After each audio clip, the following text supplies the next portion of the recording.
So good to Right. see so many people. Welcome, welcome.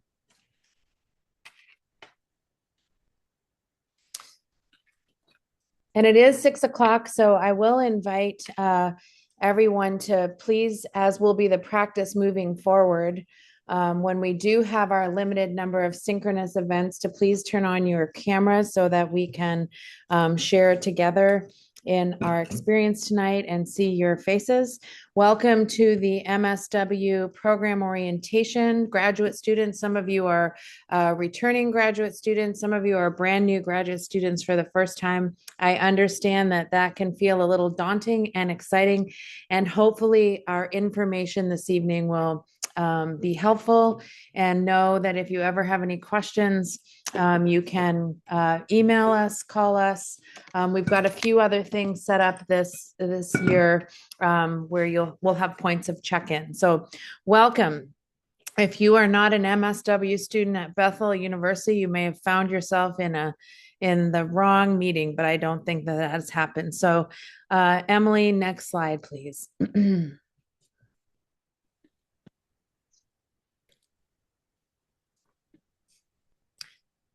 Are you able to advance the slide, Emily? Thank you. Yep. Do you want this Yeah, one or so the I next one? just I just you can go to the next one, but I want to say welcome to all of the wonderful human beings who are here tonight. Peace be with you.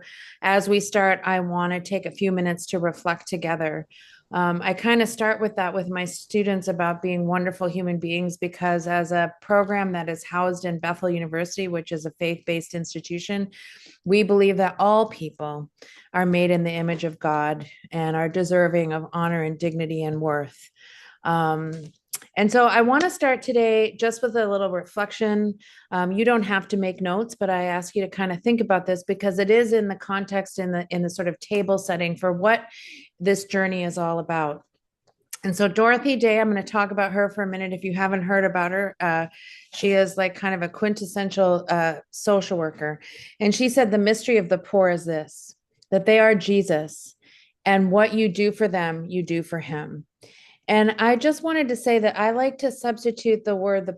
Dorothy Day was kind of at the turn of the 18th century into the early 19th century, but say the mystery of the suffering, the lonely, the invisible, the people who have experienced trauma, the people around every corner, not just in our lives as social workers, but in our lives as people who are walking in the journey.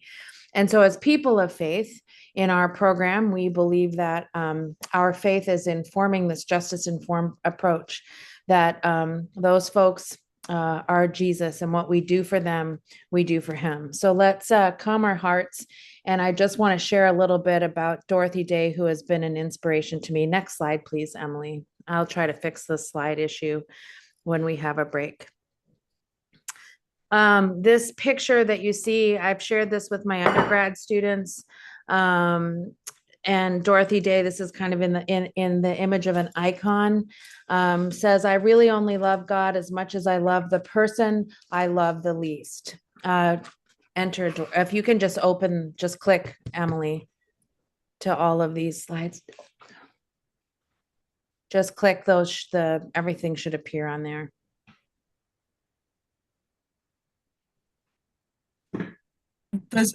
These words hadn't been on there, so that's the next thing Yeah, so I kind of have them set up by click. So I Dorothy click Day on. was a journalist, activist, and co-founder of the Catholic movement.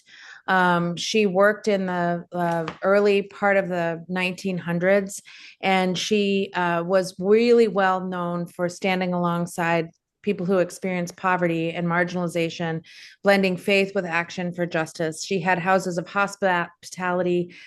She was very involved in advancing the workers' rights, and had a radical commitment to peace. And so she showed, and I love this, that social justice is lived out in daily acts of solidarity as much as in systemic change. And Dorothy's legacy reminds us that pursuing justice often means courageously choosing simplicity, compassion, and community over comfort and power. Next slide. I love this. So Kelly Lattimore is an iconographer. He's like a modern day iconographer. And he creates a lot of images that sort of, in my mind, sort of portray suffering in the world, and anything from like people experiencing homelessness, or what's going on in Palestine and in Israel. Many of the different like social conditions that are that we see. So Kelly Lattimore has this icon here, and as you look at her, Dorothy Day, she's has her hand on this man who may be experiencing homelessness or a number of different things, but it appears through the art that we would see that he has suffered. And so I think as we think about the halo that's around his head, halos represent holiness or divine favor or being made in the Imago Dei. So we see this person who she is serving through her work as someone who's made and has divine favor. And so these are a couple of the quotes that I thought were particularly profound. The gospel takes away our right forever to discriminate between the deserving and the undeserving poor. People say, what is the sense of our small effort? They can't see that we must lay one brick at a time, take one step at a time. And I love this as we think about social workers. Martin Luther King also said, you don't have to see the whole staircase, you just take the first step. And so, as social workers, whether you're joining again in your advanced standing year, or you're just coming into the full program, whatever that looks like, sometimes we don't see the fruit of our labor. We can't see the whole staircase. It might seem like a small thing that we're doing, but we are building something together, and I think that's really beautiful. If we are to love our neighbor as ourselves, we must also love ourselves. We must know ourselves. As St. Catherine of Siena said, the cell of self-knowledge is the one in which we learn to know God. And I think that that is so important. I say often to my undergrad students, some of whom are here as graduate students, and it's so exciting to see them, know thyself, right? And it's important later on tomorrow, we'll do a little bit of work on like how important it is to have self-care. But I say also, like, as part of that self-care, it helps us to ground ourselves and to know who we are and how we're centered in the practice of doing the sacred work.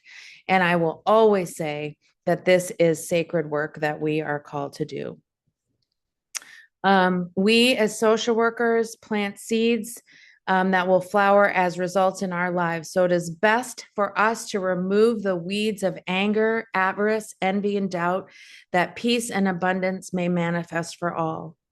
I think that's a really important thing. It's easy. One of the things that the students in our undergrad program last year, the seniors did a beautiful project during the Operation Metro Surge, where they went in to kind of capture the ways in which people engaged in resistance, right, or engaged in acts of love and solidarity during what was very challenging for many folks. And they created a beautiful book, and they were going to call it Stories of Love and Resistance. And I was like, yes. And then I was gone out taking care of my mom in Vancouver, and they added to the title Stories of Love and Resisting Hate. And I think that was such an important distinction, because in this world, it is easy for us to respond in ways, to have knee-jerk reactions, to respond in ways that don't center grace and love and belovedness and sacredness and elevating everyone, our colleagues, our students, the people that we work with, our family. All of those things. So I love this that she said, we plant seeds that will flower as results in our lives. They'll flower in one way or other. So it is best to remove right now, today, every day in renewal, the weeds of anger, avarice, envy, and doubt, that peace and abundance may manifest for all. And that's part of the reason why in the beginning I said, peace be with you. That's something, if you practice Catholicism, or if you practice mainstream liturgical Protestantism,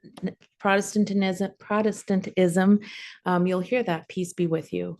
And so I wish that for all of us tonight, as we take these steps forward and prepare for the learning that we have, that I hope will prepare us all and challenge us all in ways that we never anticipated, to engage in critical thinking so that we can be as prepared as possible to do the sacred work of serving people who are suffering. Next slide, please.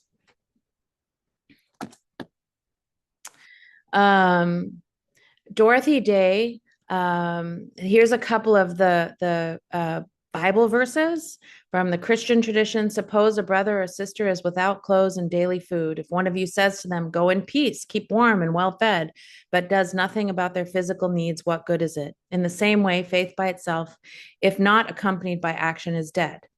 So I think she quoted this often and embodied this often, that really faith and justice are inseparable. We are called to take action and to live out who we have been created to be. Dorothy Day believed love must drive every aspect of our activism. It just isn't activism for activism's sake, or it isn't driven by hate or anger. That love itself, which is a reflection of the divine, should drive every aspect of our activism. She described herself being glad to enter jail for civil disobedience because it allowed her to be, quote unquote, really poor for a time, more deeply sharing in the suffering of the prisoners. She argued that prayer and love together animate justice, and emphasized that love your enemies, and that is the hardest saying of all. Next slide. A couple more things before we move on here. Nick, Prof. Zymet, and I just returned from you can go to the next slide, Emily, please. From an interfaith conference in Chicago, where we were talking with theologians and social workers and people who work in hospital and healthcare, to kind of talk about how do we engage in interfaith work. And I think it's so important, regardless of where we are on our faith journey or what kind of faith to which we ascribe, that we understand that across our pathways as social workers and in our life, we're going to engage in an interfaith sort of pluralistic world, and that we need to be prepared to do that.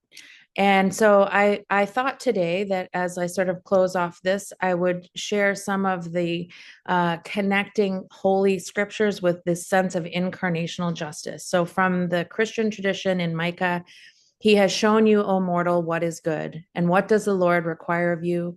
To act justly and to love mercy and to walk humbly with your God. I just want to really, like, I know we hear these things, but like, again, this is a call to sacred work, like to act justly and love mercy. And what does that mean as we play it out? And then from the Quran, and they give food out of love for him to the needy, the orphan, and the captive, saying, we feed you only for the countenance of Allah. We wish not from you reward or gratitude. And then from the Talmud, so again, tonight I'm just choosing the three Abrahamic traditions. As God clothes the naked, so should you clothe the naked. As God visits the sick, so should you visit the sick. As God comforts the mourners, so should you comfort the mourners. So these are grounding verses from a pluralistic lens that calls for a balance of justice, mercy, and humility.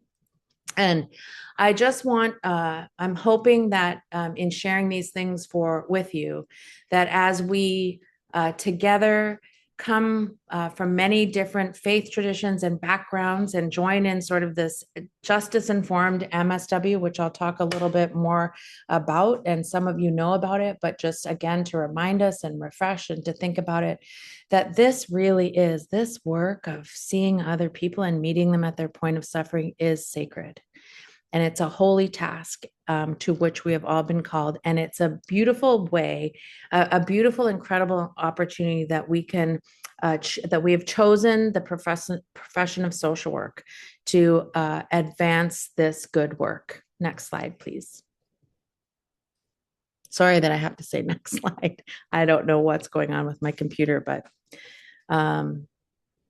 hopefully Emily is advancing the next slide.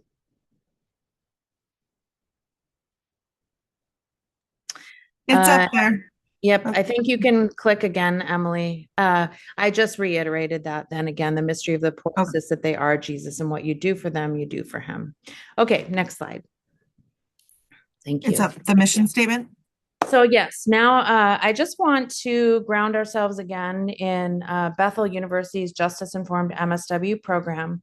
Our mission statement: we prepare graduate students, you, for advanced ethical and professional clinical social work licensure and practice, emphasizing the commitment to the social work values of service, social justice, dignity and worth of the person, the importance of human relationships, integrity, competence, human rights, and scientific inquiry. Grounded in evidence-based research and lived experience, our curriculum cultivates critical self-reflection, trauma-responsive skills, and systemic analysis. Students are equipped to dismantle oppressive structures, foster collective healing, and serve as grounded advocates for equity and liberation. Grounded in scholarly research, our program content focuses on advanced social work knowledge, value, skills, and cognitive and affective processes, which essentially is our CSWE uses that for critical thinking, which equips students to be advocates of hope and change. And that's a whole bunch of words together, but I love that, if we think about being advocates of hope and change, and that our world sorely needs that, and doing that one brick at a time, doing that one person at a time. We don't always see the flowers come into bloom, but we are building things together that really does make a difference in the world. So that's our mission statement. Next slide, please, Emily.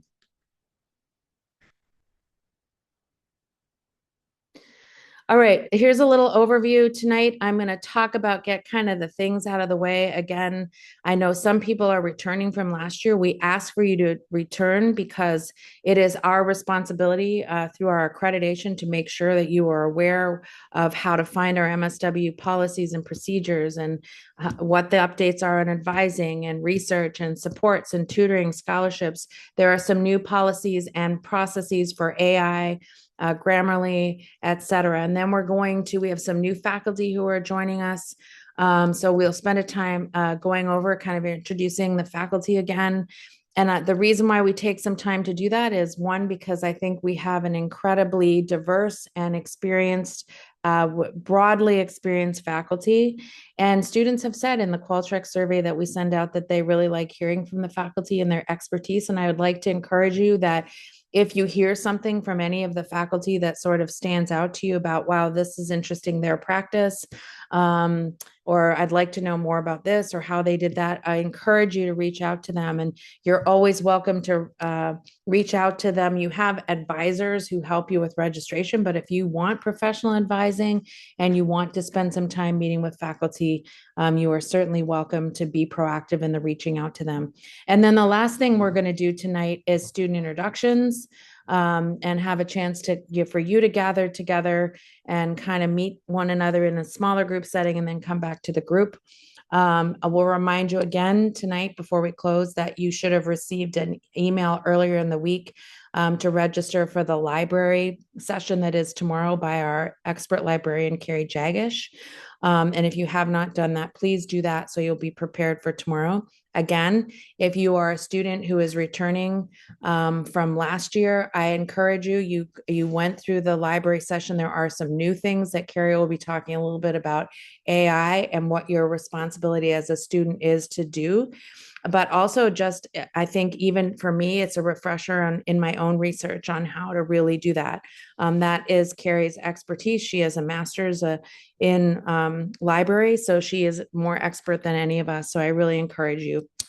On Saturday morning, I am going to go over, we've had students ask, they want more information about the course sequencing, why it is what it is, licensure, overview, the competencies, the courses that you actually take in the program. So I'll be going over that. And I'll also be giving you a little bit of a refresher on like theories that you can use to inform. You will study that, but I'm going to give just a kind of a brief overview on that.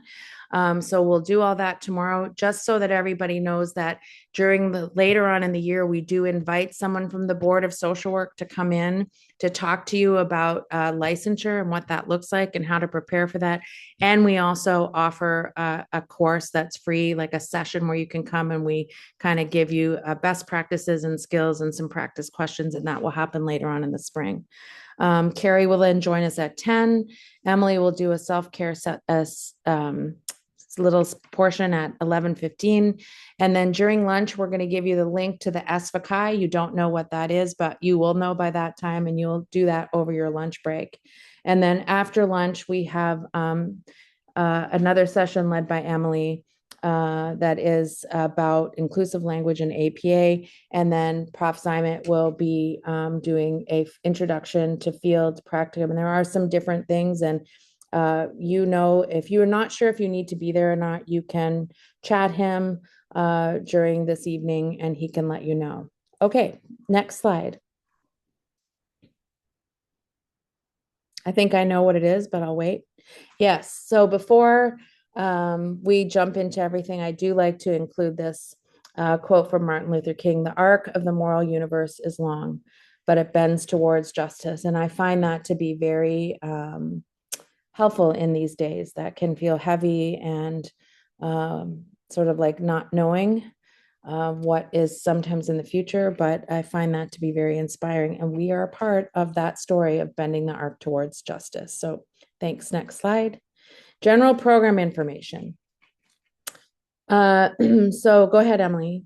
Yeah, so here are some things that I want to share with you. I'm not going to have Emily pull it up right now. Maybe I can show you in the morning if you have trouble once I sort of figure out what's going on here. But if you go to your Moodle, which is where your courses are located, you will see listed as a course an MSW resource page, and it has all of this information that we are want to make sure you know where it is, and important things. And the things that come up most importantly, there's a link to, we can give you a share of this PowerPoint presentation with you at the end of the day, but there is the MSW policy manual and student handbook. And in there are important things like, how do we evaluate students' professional performance? And professional performance means when you are in your practicum.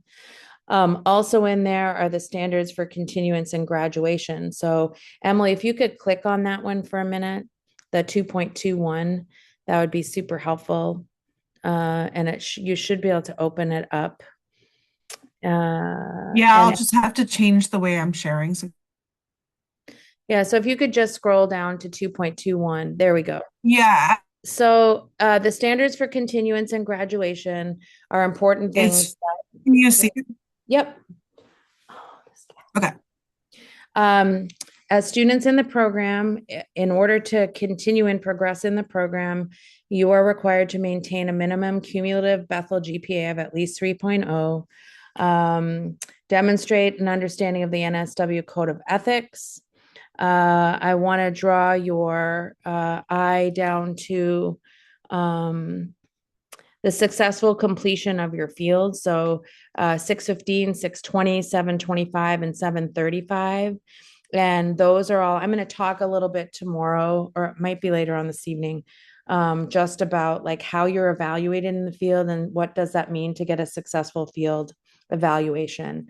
So there is more information in there about that. Emily, you can go back to the main slide, but you can read this. But I think the thing that where students get sort of tripped up the most is if they, for some reason, don't have the 3.0.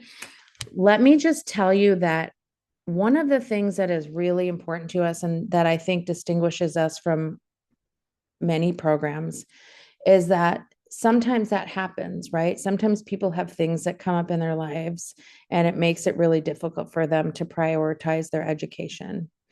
And a lot of times people will carry shame about that and they don't really want to talk to us. Please talk to us. If something comes up in your life that is challenging, we really want to get you across the finish line. We really want to meet you where you are.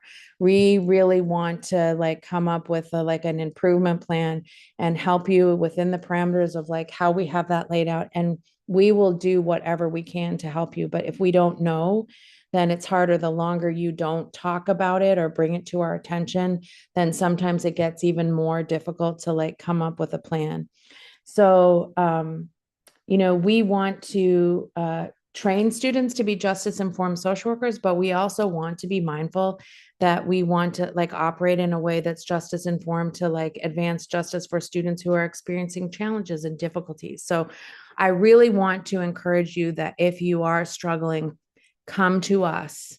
You do have the student success advisors, and they can also help with rescheduling and everything. But I really want you to like start with your professor.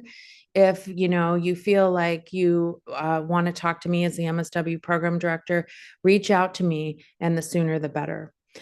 So there are some other things in here, standards for academic and professional performance that you can read through if you are interested. We're not going to take the time to go through it all, but you will see all of these things in here. Scroll down a little bit, Emily. Improvement plans, what happens if you get a notice of concern. And then there should also be down there, oh yeah, the grievance policy. So if you have a grievance, there's different things you can do. Appeal if it's related to a grade. If you have a grievance, if something happens in the program that's not related to a grade, we have a policy for that. If you need to know anything about that, you can certainly always reach out to your faculty member or to me, or to Nick, whatever makes most sense for you. There's also a link to the practicum education policy. So there are two policy manuals, one that drives like the policy of the program and has the student handbook in it, which has your rights and responsibilities. And then there's a separate field or practicum education policy. So like I said, we're going to share this PowerPoint with you. And so you will have access to all of these things, but they're also found in your Moodle under the MSW resource page. I will pause and ask if anyone has any questions. And Emily, you can advance to the next slide. Are you guys all familiar with the MSW resource page? Pardon Like me? seeing that on Moodle? I'm sorry, I couldn't I quite was hear you. asking the students, do they all, students, do you all know where to find the MSW resource page? Every single one of your courses, it should be at the top of the Moodle for the class, like accessing Moodle courses. So I just want to make sure you guys know there are a couple places you can find those links. Yeah, Okay, I think it's just a statement as it relates to the system. As for me, it's a new system that I'm trying to get adjusted to. So what are some of the resources that we can get for somebody to like assist me navigate through? Because I came from a school that used different system called D2L, and then this one is really new to me. It's confusing. I know it's just a gradual process, but I really need somebody to help me with the navigation process on how to, farm courses, my assignments, and then how to submit schoolwork and things like that. sure. That's a great question. I think that I don't know if other people are sort of feeling like they need a tutorial on Moodle. I think it would be great to drop that in the chat and just say, yes, I'd love to have a Moodle Oh. navigation thing. And that's something we can set up very early next week. I don't know. I actually, or if you're the only one that needs it, you could email me, and then you and I can set up something, maybe even this weekend if you need it, or Monday, so that I can walk you through how to do that. And you're right, She's it not. is, yeah, once you kind of get going it will make sense, but I appreciate you saying that because you're probably not the only one. She's not the only one. We've been getting the notices, and there's a bunch of us who don't have no idea how to use Moodle whatsoever. Okay, so are you putting it's getting in the, are you putting it I in put the in the chat for everybody to say yes if they would like a Moodle tutorial scheduled. Okay, so Emily, if you can capture all those names, and then we'll get Will do. something scheduled real soon.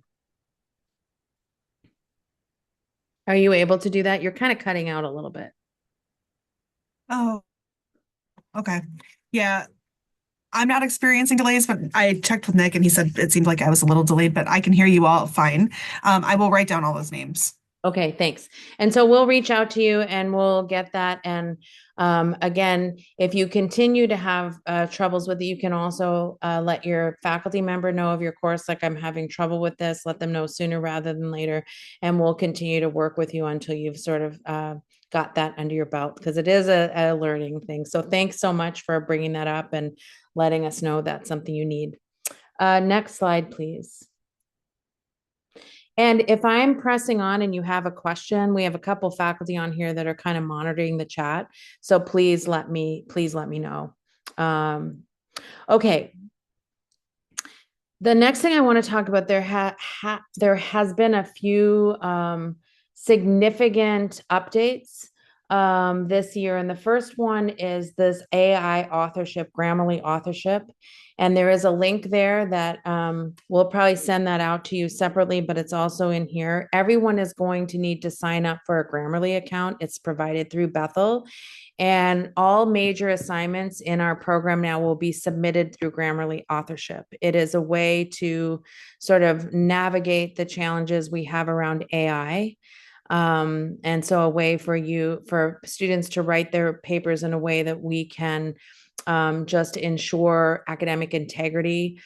We did have a tool for that last year, and we did find across the institution and not just Bethel that a lot of students kind of nationwide for whatever reason were having very high incidences of AI. And so Bethel is using this Grammarly authorship, and you have this link there, and Carrie's going to talk about it a little bit more.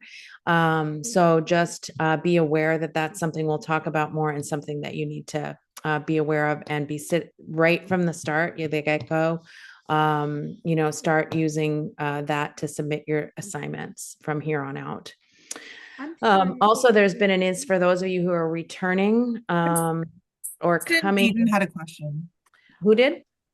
Kristen. Hi, Eden. I'm sorry. I'm just trying. I am not seeing this. I keep looking around on I keep looking around on my Moodle page, and I'm not seeing this resource that you're running through anywhere. And I don't know. It looks like it's important to find it, but I'm not seeing it anywhere. Okay. All I right. can pull it up and show you where to find it. Give me 1 second. Okay, awesome. Thank you. Well, actually, I can't because I'm running the slide. Okay, that's all Yes. right. We will. Nick, could you do that? Well, let's pause on that, and Okay. we'll come back like maybe at the break or something and kind of make sure that we can pull it up on a screen and show you where it is. So I have a note down that we need to make sure to show everyone, and we'll come back to that. Thanks, Kristen. It's also important to know that there's a change in incomplete policy. It used to be that, this institution was very generous, like that you could have 6 months for an incomplete and kind of have, not very much of the course tracked. Right now that has changed. And so for this year, if you are going to seek an incomplete, you have to proactively work with your faculty to request it. You have to have 2/3 of the work successfully completed with a grade that meets the standards for continuance, and then you have 6 weeks to complete it subsequent to the completion of the class. So just know that there are some parameters around incompletes. And then also the attendance at practicum seminars. The practicum seminars that happen either Wednesday nights or Saturdays or Tuesday nights if you're in the 700 level, those practicums are required for you to attend those practicums. Those aren't optional. And those are synchronous in person for an hour. If you're doing the every other Wednesday, it's an hour and a half from 5:30 to 7. And if you're in the Saturday section, then it's from 9 to noon once a month. So so make sure that you know that attendance is required. If you have more questions about that, once you get this shared with you, you can read the policy in its entirety, both for that and the incomplete. But just know that those are some pretty significant changes. I did see that there was a question. The Grammarly, it is different from Turnitin. You will submit on Moodle. It is replacing Turnitin. We will be sharing the slideshow, and it's not supplementing, it's completely new. So and we're learning it too. So if you have, I know that this is a lot of information, but just know that we'll help you figure it all out. And I think Carrie will help clarify a lot of what that looks like tomorrow. So just remember, we're introducing all of this, and we will help walk you through it as challenges come up. So next slide, please. So the attendance for practicum seminars, that's something that has never been discussed before? Pardon? The practicum seminars, is that something that has been discussed before, or is this the first time we're introducing it? You mean like that you're required as a new student? I'm just trying to figure out if something I missed or if this has been something that was mentioned before. So, if you are a brand new student to the program and you're full time, the practicum is a part of the program. If you're part time, you probably wouldn't be doing it until next year. There And you then, go. Okay, that's why I never heard of it. Okay, okay. no, I was just making sure. Phew. Phew. Okay. All right. Thanks for the question. Okay, I am very happy at this moment to introduce to you Dr. Minyoung Lim, who is going to talk about our Phi Alpha Honor Society for Social Work. It's Alpha Omega at Bethel. And Dr. Lim, welcome. She's coming to us all the way from South Korea this evening where she's visiting her family. So I don't know what time is it there, Dr. Lim? Hi, Edie. Hi, everyone. Yeah, it is now 8 a.m. Okay. I just woke up right now. All right. Well, good morning to you. Yeah, thank you. Um, Good evening, everyone. So I just I'm going to turn this over and Dr. Lim will talk a little bit about this and just encourage you to really think about this. But take it away, Dr. Lim. And Thank you. Dr. Lim, let me know when you want me to advance slides. Okay, thank you. So, hi, everyone. My name is Minyoung Lim, and then I'm a faculty at Bethel University Social Work Department. So, let me introduce what is the Phi Alpha Honor Society. Is there anyone who ever heard the Phi Alpha Honor Society or member of this organization? This membership? No, no, just that. But so, our chapter name is Alpha Omega chapter. It is Bethel University Alpha Omega Honor Society chapter name, and then the Alpha Omega was made from our previous students. They voted the name of the chapter, and then they picked the Alpha Omega. Uh, Emily, can you move to the next slide?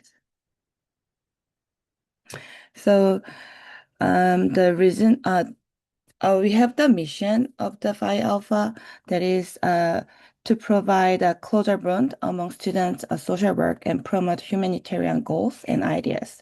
And Phi Alpha fosters high standards of education for social workers and invites into membership those who have attained excellence in scholarship and achievement in social work. So, why do you need to join Phi Alpha? Because it is a internationally recognized social work honor society, and then it is also largest honor society in the States for the social work students. And you guys will get the lifetime membership when you register the honor society. The membership is a lifetime, and also they are encouraging alumni participation. Even though you are going to graduate from the graduate school, you can have the chances to participate in the honor society. And also they have so many opportunities for grants, awards, and scholarships. So one of the honor society student, she applied for the grants, and then now we are waiting for the result.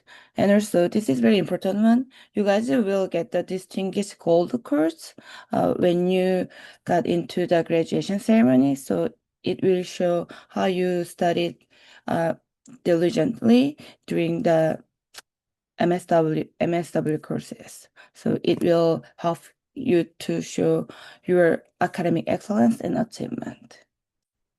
Emily?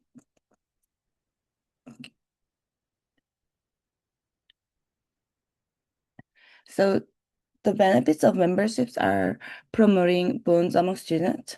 We will have an induction ceremony in April, and sometimes we have local chapter meetings, and then you will have the chances to serve as a leadership.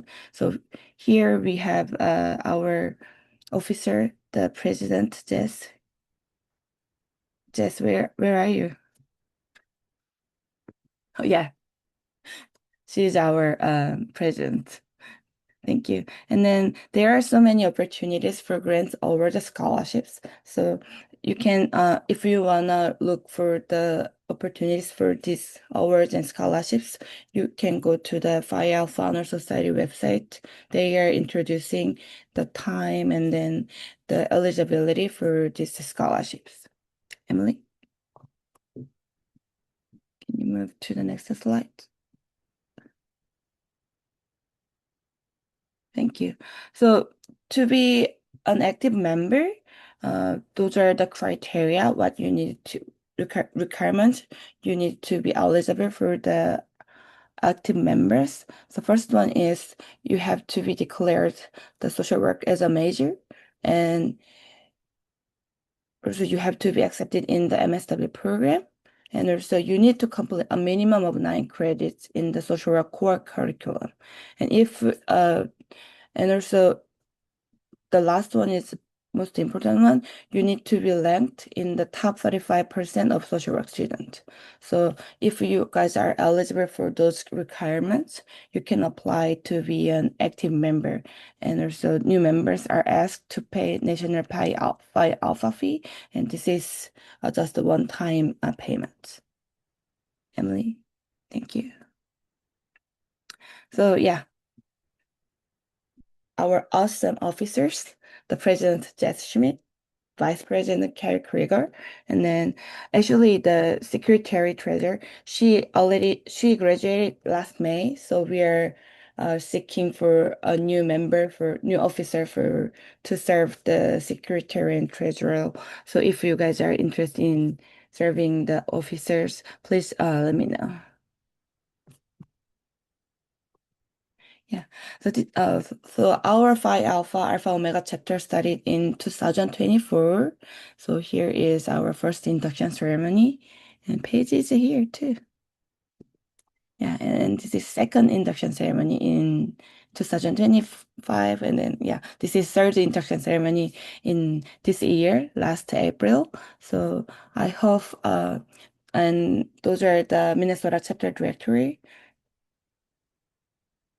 And so yeah, so I'm really looking for a new student who really interested in the Phi Alpha Honor Society. So if you guys are interested in joining Honor Society, please email me anytime. This is my email address. Thank you so much. Thank you, Dr. Lim. We appreciate all your work in founding this, et cetera, and getting this rolling, and all the students who have joined and worn their cords at graduation. A couple of things, most of you, moving on, just to kind of cover Office of Academic Advising.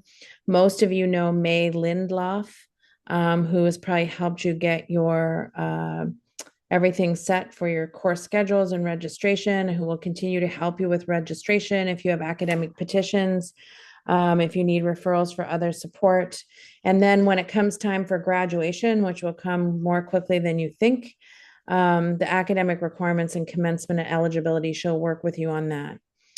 It is a little different for those of you who are joining from Bethel undergrad or from another undergrad program, either as like a 600 level student or a 700 level student. The advising is different. You don't work with faculty on registration in your course schedules. But as I said before, we are all available here for professional advising for you. And if you're interested in a particular area of practice, do not hesitate. And in the coming year, we'll send out something to you about reminding that how you can connect, or maybe the areas of expertise of the faculty if you're interested in connecting. Next slide, please. We also have, you can go to the next one.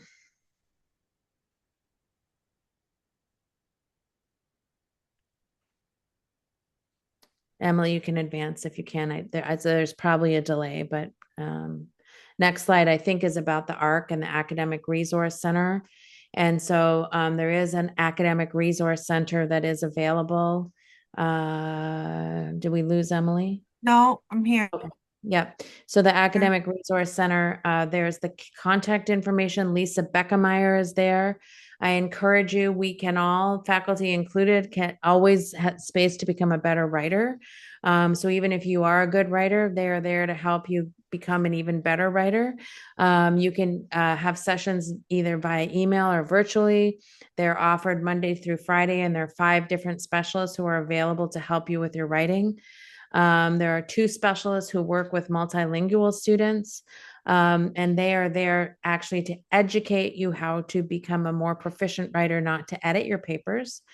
They also offer 2 APA workshops twice a semester, one for beginners that's coming up on the 24th of September, and one for more experienced students on 10/27. Know that the social work academic profession requires all papers to follow APA formatting. So if you're not familiar with that, or if you're used to a different standard, different academic professions use different writing standards like Turabian, or, there are different ways. Um, we'll cover that a little bit tomorrow. But there are workshops there. And then there are general academic help sessions, 20 minutes, that can help if you need some help, if you're back to school and it's been a long time with time management or reading comprehension, or there are some quizzes that are in our program, test taking skills, et cetera. You can certainly reach out to this group they're really wonderful and are there to help. We also, in our department, it's not on this slide, we have a social work specific tutor, someone who graduated from our program who did really well and who understands probably even more than the academic writing resource center what it is that we're looking for. And she is available as well. And that service is also free. And so if you are interested in that, you can ask your faculty person or reach out to me or ask Nick, and we will get you connected. And that is a free service for you. Tomorrow, we're going to talk about competencies.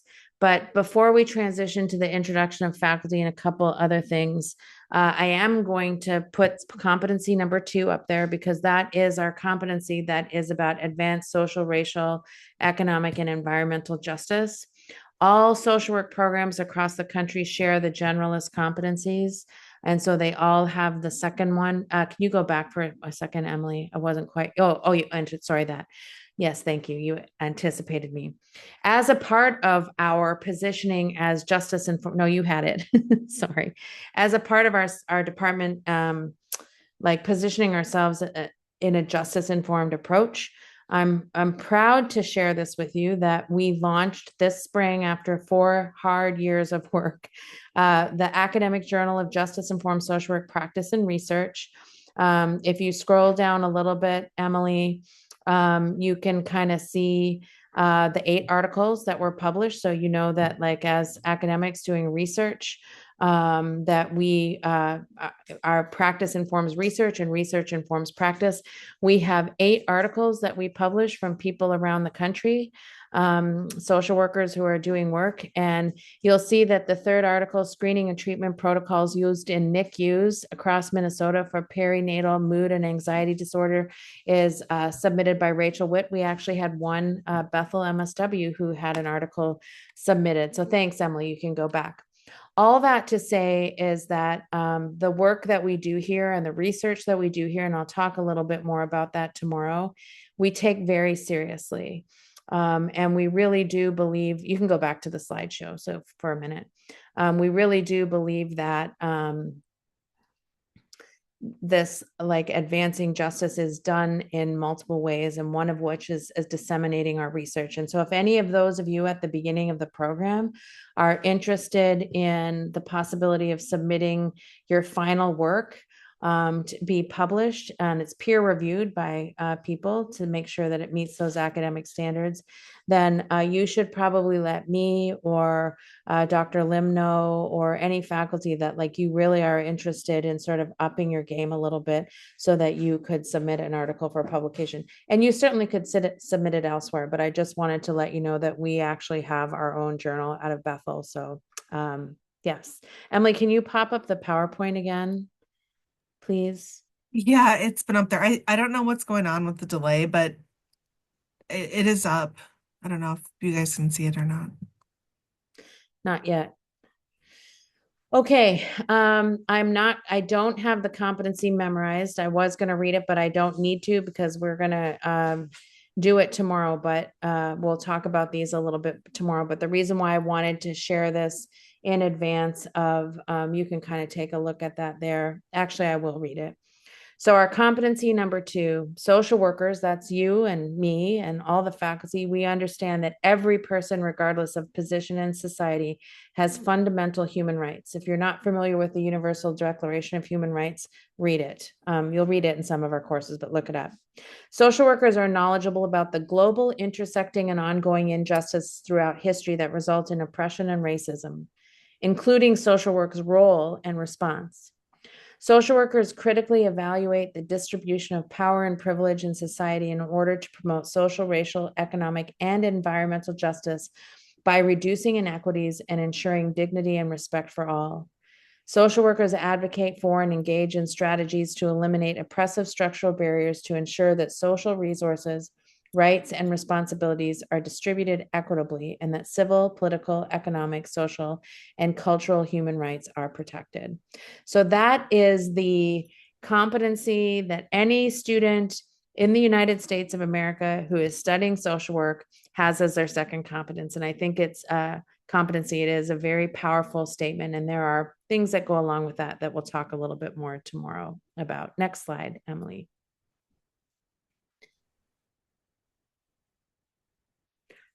I think that whatever delay there is kind of when we hear you speaking is probably why the slideshow is running a little slowly. So maybe we might want to switch over to Nick because it's getting more delayed than it was before. So Nick, are you with us? Yes. Would you kindly share, do you have access to the slideshow? Not readily. Emily, can you share it with Nick and then Nick can pop it up because the delay is a little is worse than it was initially. So, and while we're doing that, I think the I very can't. next It's a little frustrating. Sorry. No, that's okay. If you can, I think what we can do here is take a quick 4-minute break. Take a stretch, go get a drink of water, do a somersault, whatever, do some yoga poses, eat a hamburger, whatever you want to do. But come back at 6:55 and then we're going to talk about, we're going to do a faculty introduction and that will be followed right away with student introduction. So thank you so much, everybody. Reminder when you come back, please have your cameras on. I know that you're on the side and you can't see everyone, but that is kind of one of the program values that we have that I know one person couldn't, but generally please have your camera on. So thanks. See you in 3 minutes. See you at 6:55. Thanks. Nick, I just shared it again, but it should be in your drive because you're a user on it, and it's MSW Program Orientation August 2026.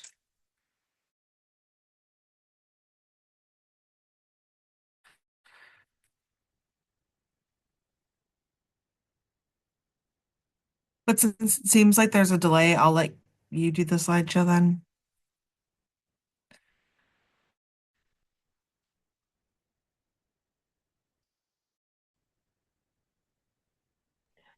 Who's sharing the screen now? Nobody. Okay. Well, I just sent it to Nick, and I think he's gonna do it since I have a delay. I don't know Yeah, what you're that's very about because I can hear pixelated, you all Emily. fine. Yeah, you're pretty pixelated. So Nick isn't quite as pixelated. Ever pixelated.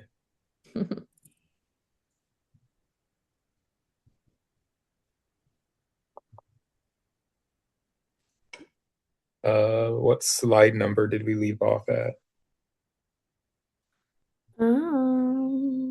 We should be at slide number, meet the faculty. Competency like 3 or 38. 38. Yeah, let's jump to slide Well, number no. 43.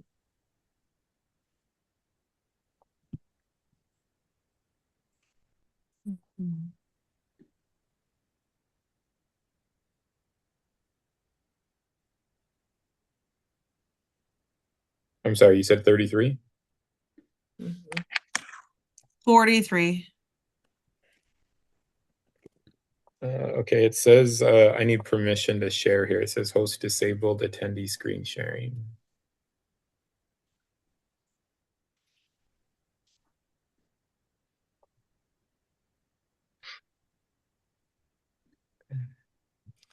Let me try again as we're waiting for folks to return just to see why I can't share it. Amanda, are you drinking a bubbler at like almost 7 o'clock at night? You're not gonna sleep tonight. I am drinking a bubbler. I have to finish making. Hey, I'm in a meeting. I'm trying to make a bunch of stuff for tomorrow. I agreed to make desserts for a boat party. So, You have a long night in front of you then, I understand. yes. So Nick, you're not able to share? Correct. It does. It looks as if you've disabled just me from screen sharing. I don't know how to interpret that, but it says host disabled attendee screen sharing.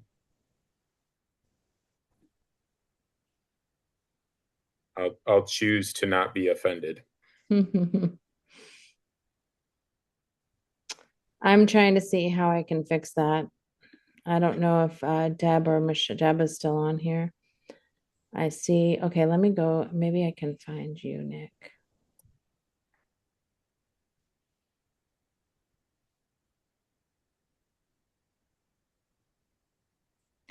Nick Zimet. What about if I make you the co-host? I'm going to make you the co-host and see if that helps. Oh boy. Okay.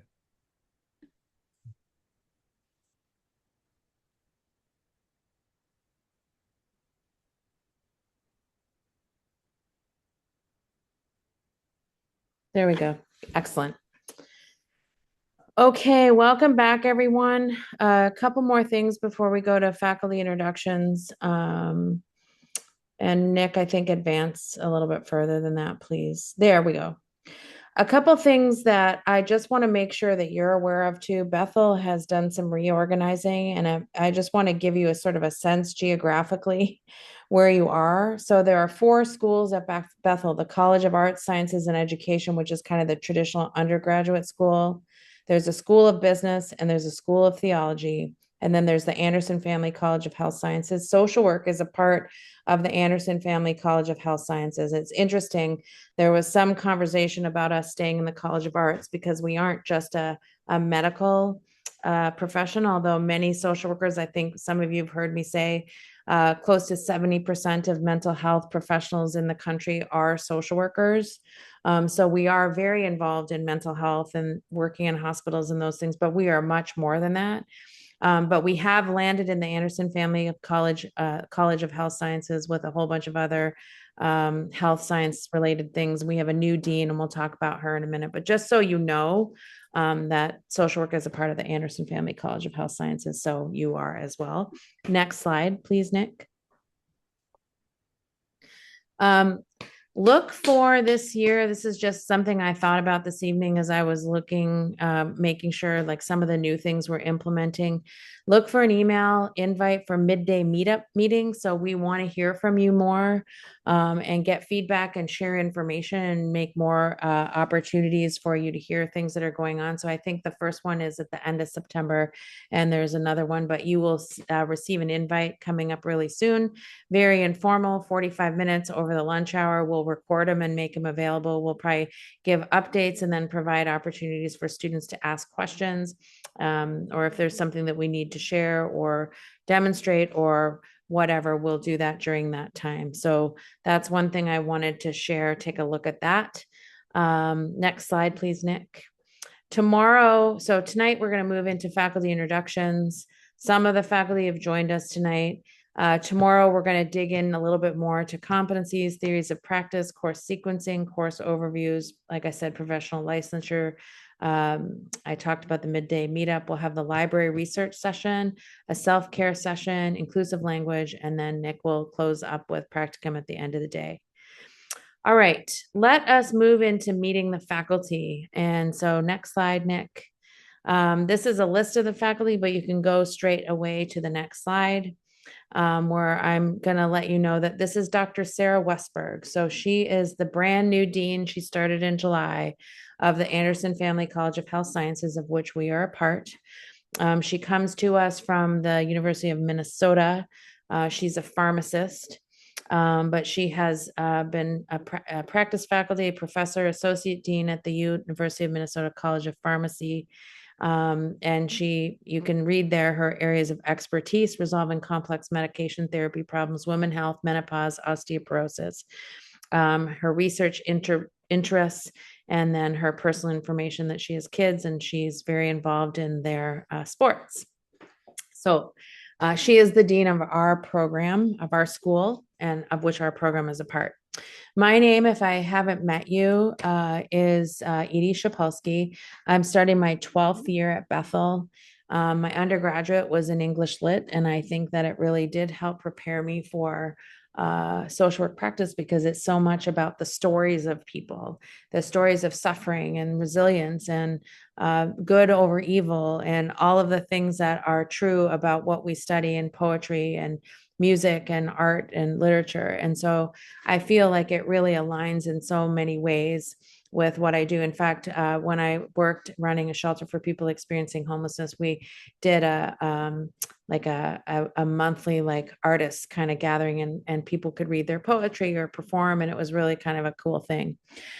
I then went on, because I started working with people experiencing homelessness, to get an MSW, and I focused on community engagement and practice as my selected area. And then I have a doctorate from Bethel University in global and contextual studies. And as a part of that, I went to Israel and Palestine and studied the conflict there, and was a very powerful experience. I studied in Malaysia, and Malaysia, Singapore, India. And so I did some of my studies over there, but I also was born overseas and grew up overseas and lived in the Sudan, in East Africa, and lived in Russia and Belgium and France. And so I have a lot of international experience.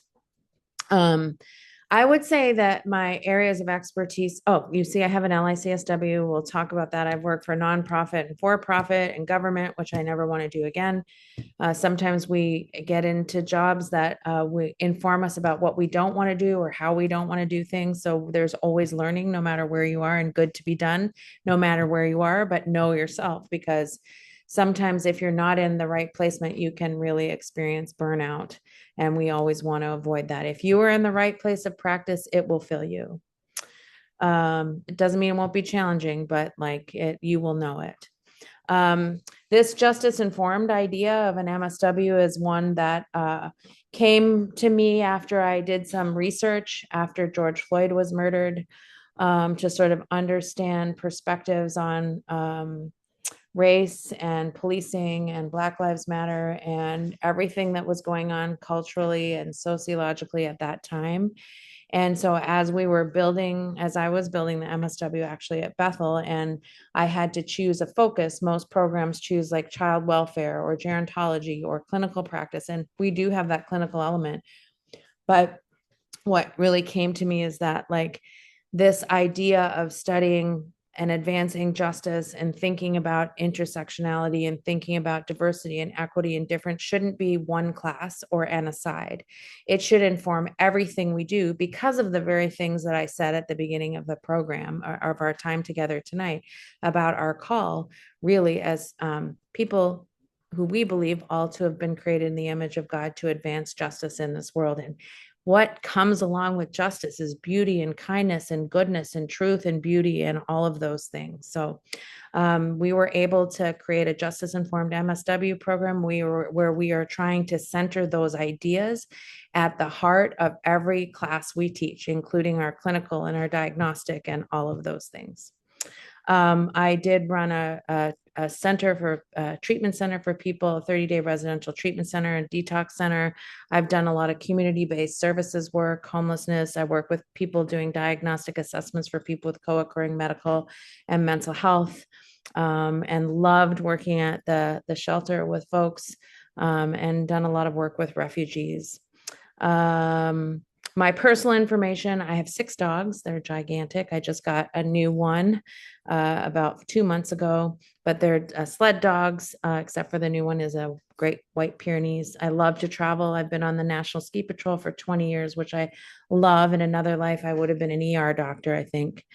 And I love swimming and traveling, and I love the unknown. and I love skiing, and I actually love being with students. I will finish my little introduction to myself. We won't do as long for the faculty who are not here, but this is the first year that I haven't taught BSW, and I really am going to miss it because I love being with students in person. And this asynchronous is a little different, and I will be teaching 2 of the 600 level courses and the 717 course, but I will really miss being with students in person. So if you want to drop by, we have a brand new social work office at Bethel, and we'd love for you, even though you're in an asynchronous program, come by, have coffee with us, hang out with us. That is like the joy of why I love being at Bethel, is because of you, the students. And so yeah, please come by if you're local. Drop in. We're hopefully there usually Monday through Thursday, but a lot of times on Friday. So we'd love to see you. So that's me. Thank you for letting me share a little bit about my practice experience. Nick, take it away. All right. Hey, everybody. It's great to see your faces. Thanks for turning your cameras on. Most of you, I've had the great opportunity to connect with. Sometimes it's through phone, so it's great to have some faces to the names and the conversations. But many of you, we've had 1, 2, 3 plus conversations and meetings, and it's really great to see you all, and really looking forward to the year ahead and hearing about your specifically your practicum or your field experiences, and how all of that is playing out, especially in light of your goals, your personal professional goals. And so it's great to see you all. I am your director of practicum education at Bethel. I serve in that role for both our undergraduate and our graduate programs. I am starting my 6th year at Bethel, and I do teach across both of those programs as well. For the graduate school, you will have me for your Introduction to Advanced Justice Informed Practice. That's the SOWK 703. And I will also be teaching the ADEI Social Work Supervision course. That's the SOWK 743 class. So you will get me for 2 really quick and short 2-credit classes at some point during this year. I came to Bethel from or following 10 years of practice in St. Paul with a healthcare system. I feel old for a couple different reasons. Number one, I am just getting old. You're looking at the only part of my face that doesn't have gray in it. If I were to turn my face, you'd see gray all over the place. Today was the very first day that my 16-year-old drove to her job all by herself. She just got licensed this last week, and so that's happening in my life. But the other reason I feel old is because the places in which I served in my practicum, like, they don't even exist anymore. So, and the places in which I've been employed in my life, they don't exist. And these are things old people say. Like, I remember when St. Joe's Hospital was a hospital over in St. Paul. That is where I worked before I came to Bethel. I was a hospital social worker there. I worked on medical floors for 5 years. And then I transitioned to their outpatient mental health clinic, where I did psychotherapy for 5 years. I do continue to do some psychotherapy on the side today, as well as continuing my clinical practice by doing mental health assessments or evaluations for Mount Sinai's Human Rights Program. I volunteer my time there and do some evals for folks who are pursuing asylum status. As Edie said before, if anything that I'm saying sparks any interest of yours and you want to connect, you want to learn a little bit more about either populations or the type of work, feel free to reach out. I enjoy talking with people, especially about those things that I find interesting and enjoy doing as well. Let's see.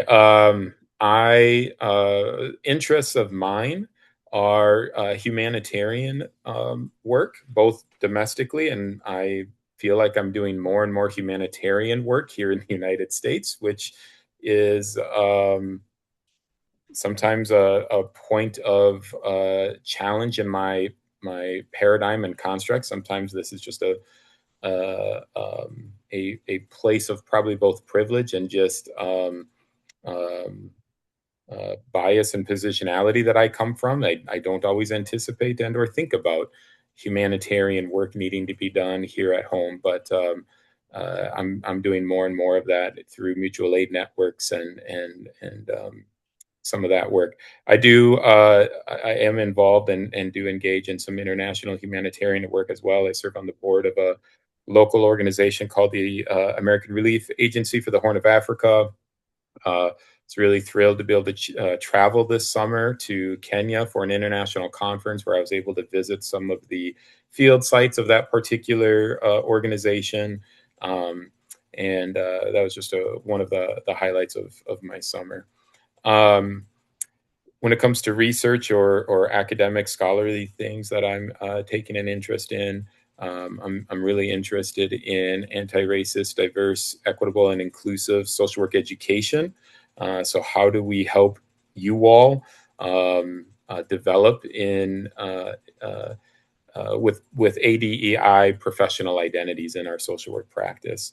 I'm thankful that our profession is moving to a space where we're becoming more intentional. That focus was not one when I was pursuing my MSW, and so a lot of the learning I've had to do has been postgraduate work and learning on my own through some continuing education and lived experiences. I'm also just interested in community engaged learning and, like I said, humanitarian efforts, especially through the lens of social work practice. So, really happy to meet everybody and to be a part of your journeys to through social work education and post as well. Really looking forward to how we can continue collaborating and partnering throughout your journey as a social work student, but then afterwards as well, as you will learn from some of our adjunct faculty who are graduates of our program, our social work tutor who's a graduate of our program. Um, uh, we feel strongly about the capabilities of our students as they graduate. Our graduates are doing great work, and I'm looking forward to collaborating with you as a student, and then also afterwards to progress just the good work happening in the metro and or wherever you find yourselves. So thanks for the time, and looking forward to connecting with those of you who are going to be in a field for this upcoming academic year tomorrow afternoon during that orientation session. Thanks, Nick. Next up on our screen, as Nick advances the slides, I think is Dr. Min Young Lim. So I've kind of listed the faculty in the order, like who's kind of been here longest. So Dr. Lim.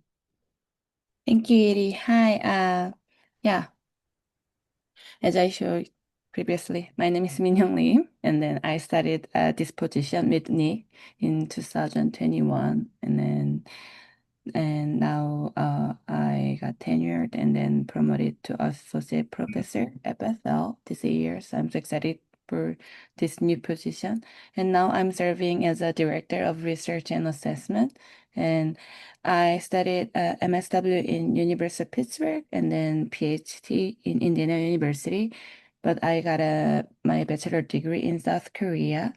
So that's why I'm now visiting my own family in Korea. So I went to the States in 2012 for my master's, and it is now so 14 years living in the States. I didn't imagine how long I'm going to stay in the States, and then now I'm very enjoying living in Minnesota with my awesome colleagues. So Usually, I have many direct practice experience in South Korea and in the States. Especially, I work in the Adult Day Healthcare Center in LA, Los Angeles, to serve Korean American elderly. And then now I'm doing a research about refugees and immigrants and racial disparity and discrimination and resilience. And also now I'm expanding my research area to elderly. So, and if you guys are interested in doing a research, please let me know. I'm really loving to have a collaboration with my student. And also I moved to Twin Cities for my job, this job from Philadelphia. And then I have lived in 5 cities and 4 states in the United States. So East Coast, West Coast, Midwest, and North. And now my husband is living in the Louisiana, state of Louisiana. So now I'm visiting Louisiana a lot. So yeah, I conquered everywhere in the United States. But the best city for me is Minnesota, Minneapolis. So yeah, I'm lucky.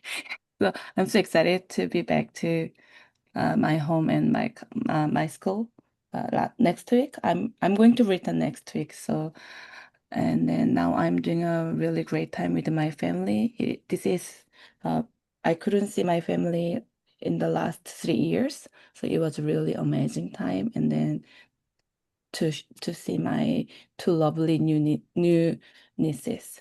So yeah, so I'm so excited to see all of you. And then I know some of the students who are advancing in my class, and hope we will see again in the class. Thank you. Thanks, Dr. Lim. And Dr. Lim also serves as our director of research in the department. Kind of, she really has expertise. So if you, like I said, are interested in trying to publish or are really wanting to dig in, she has as our director of research. And then also you will meet Dr. Reese shortly, and she also is an excellent researcher. So we have a great researching faculty. Thank you, Dr. Lim. Dr. Cindy Bretzlaff Holstein is brand new to Bethel. In fact, so brand new that she's living in Chicago, and she'll be up here for new faculty orientation on Monday. She has her DSW, or doctorate in social work, from the University of St. Thomas, and her MSW from Baylor. And so she will be teaching a 600 level class. I can't remember. It's in the second block. It's either the policy class.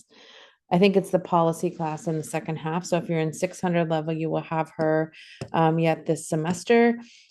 She considers her practice right now to be social work education because she's been teaching since I think it is 2008.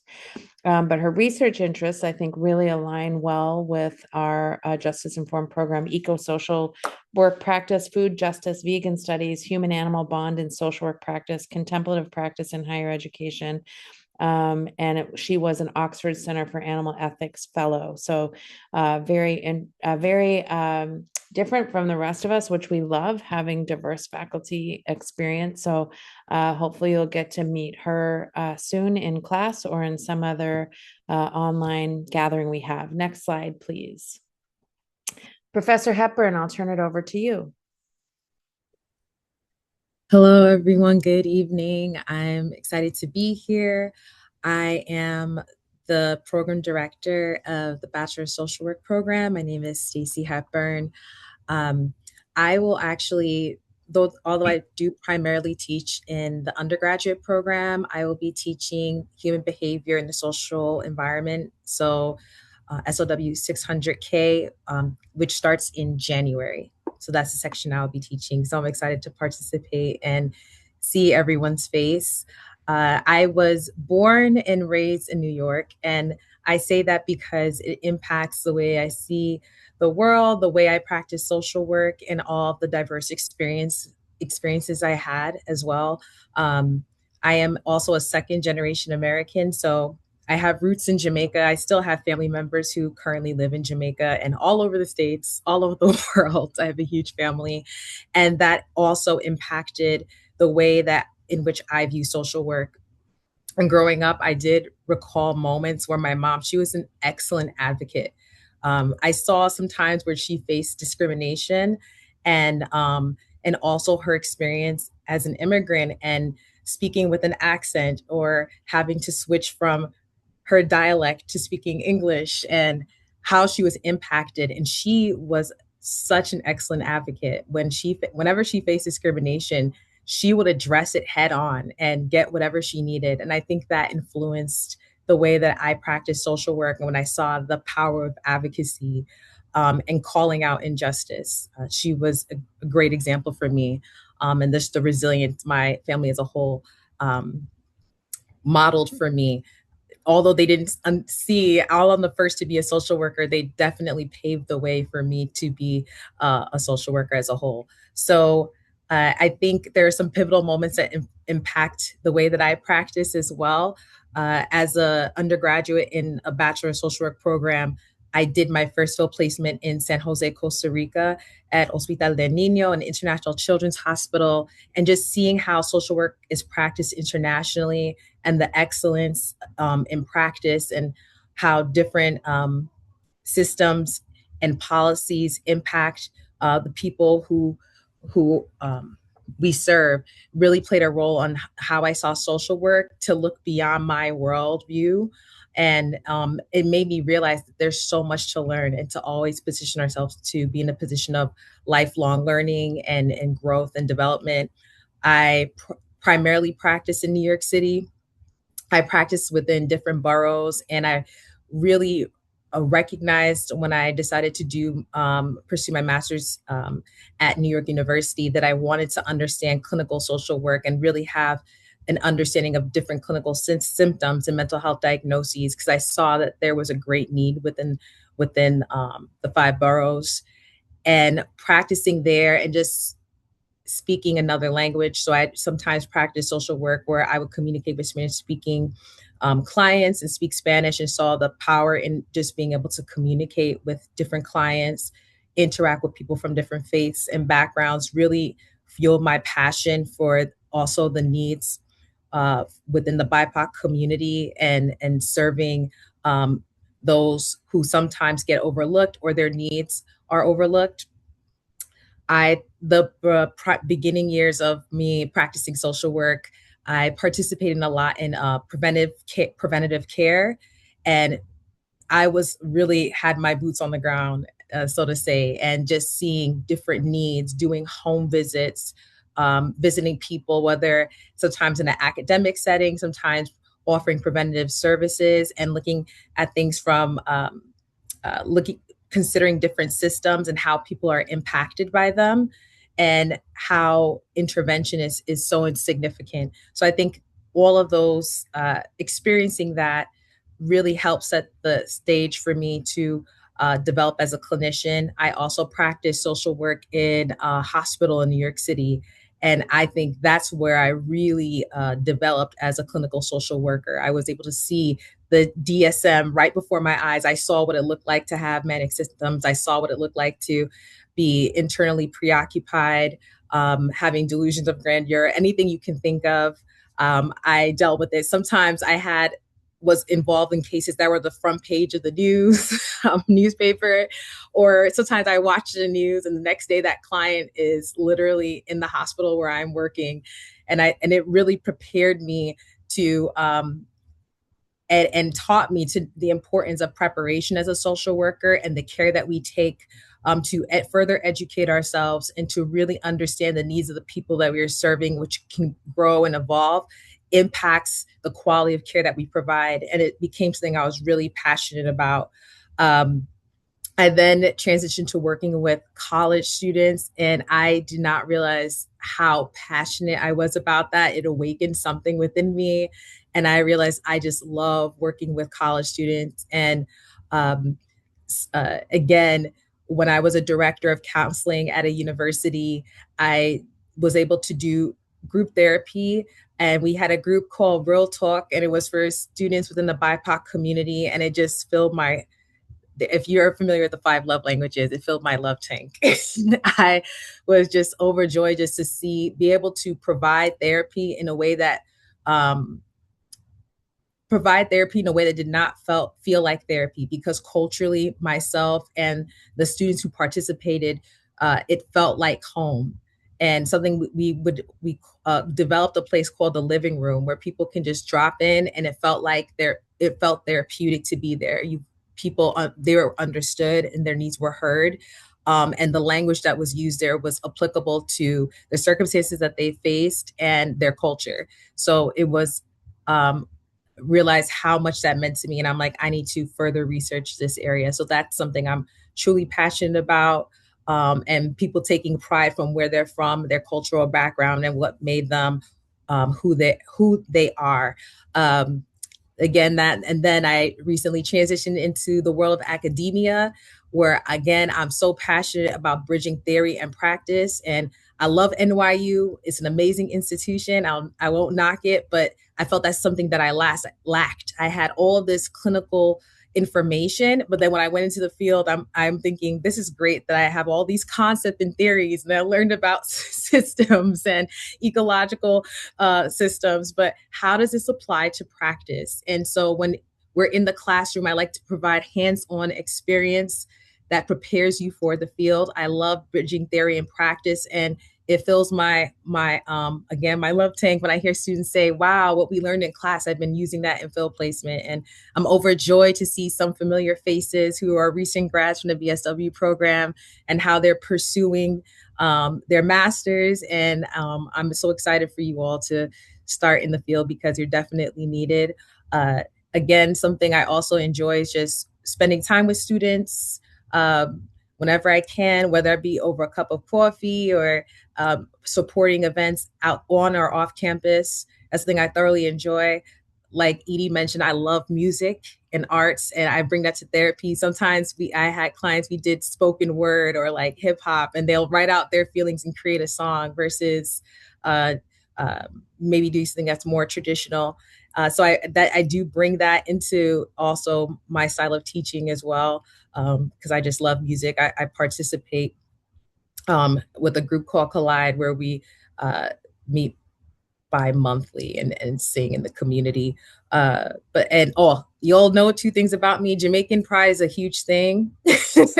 There's a saying in Patois says, we're little but with talawa, means we're small but mighty.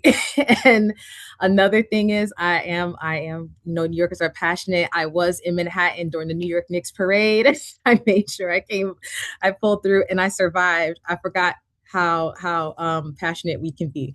But that sums up who I am, and I'm excited to get to know all of you.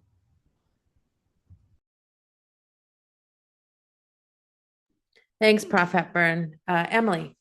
Yeah, I just want to make sure, can you all hear me okay? Much better.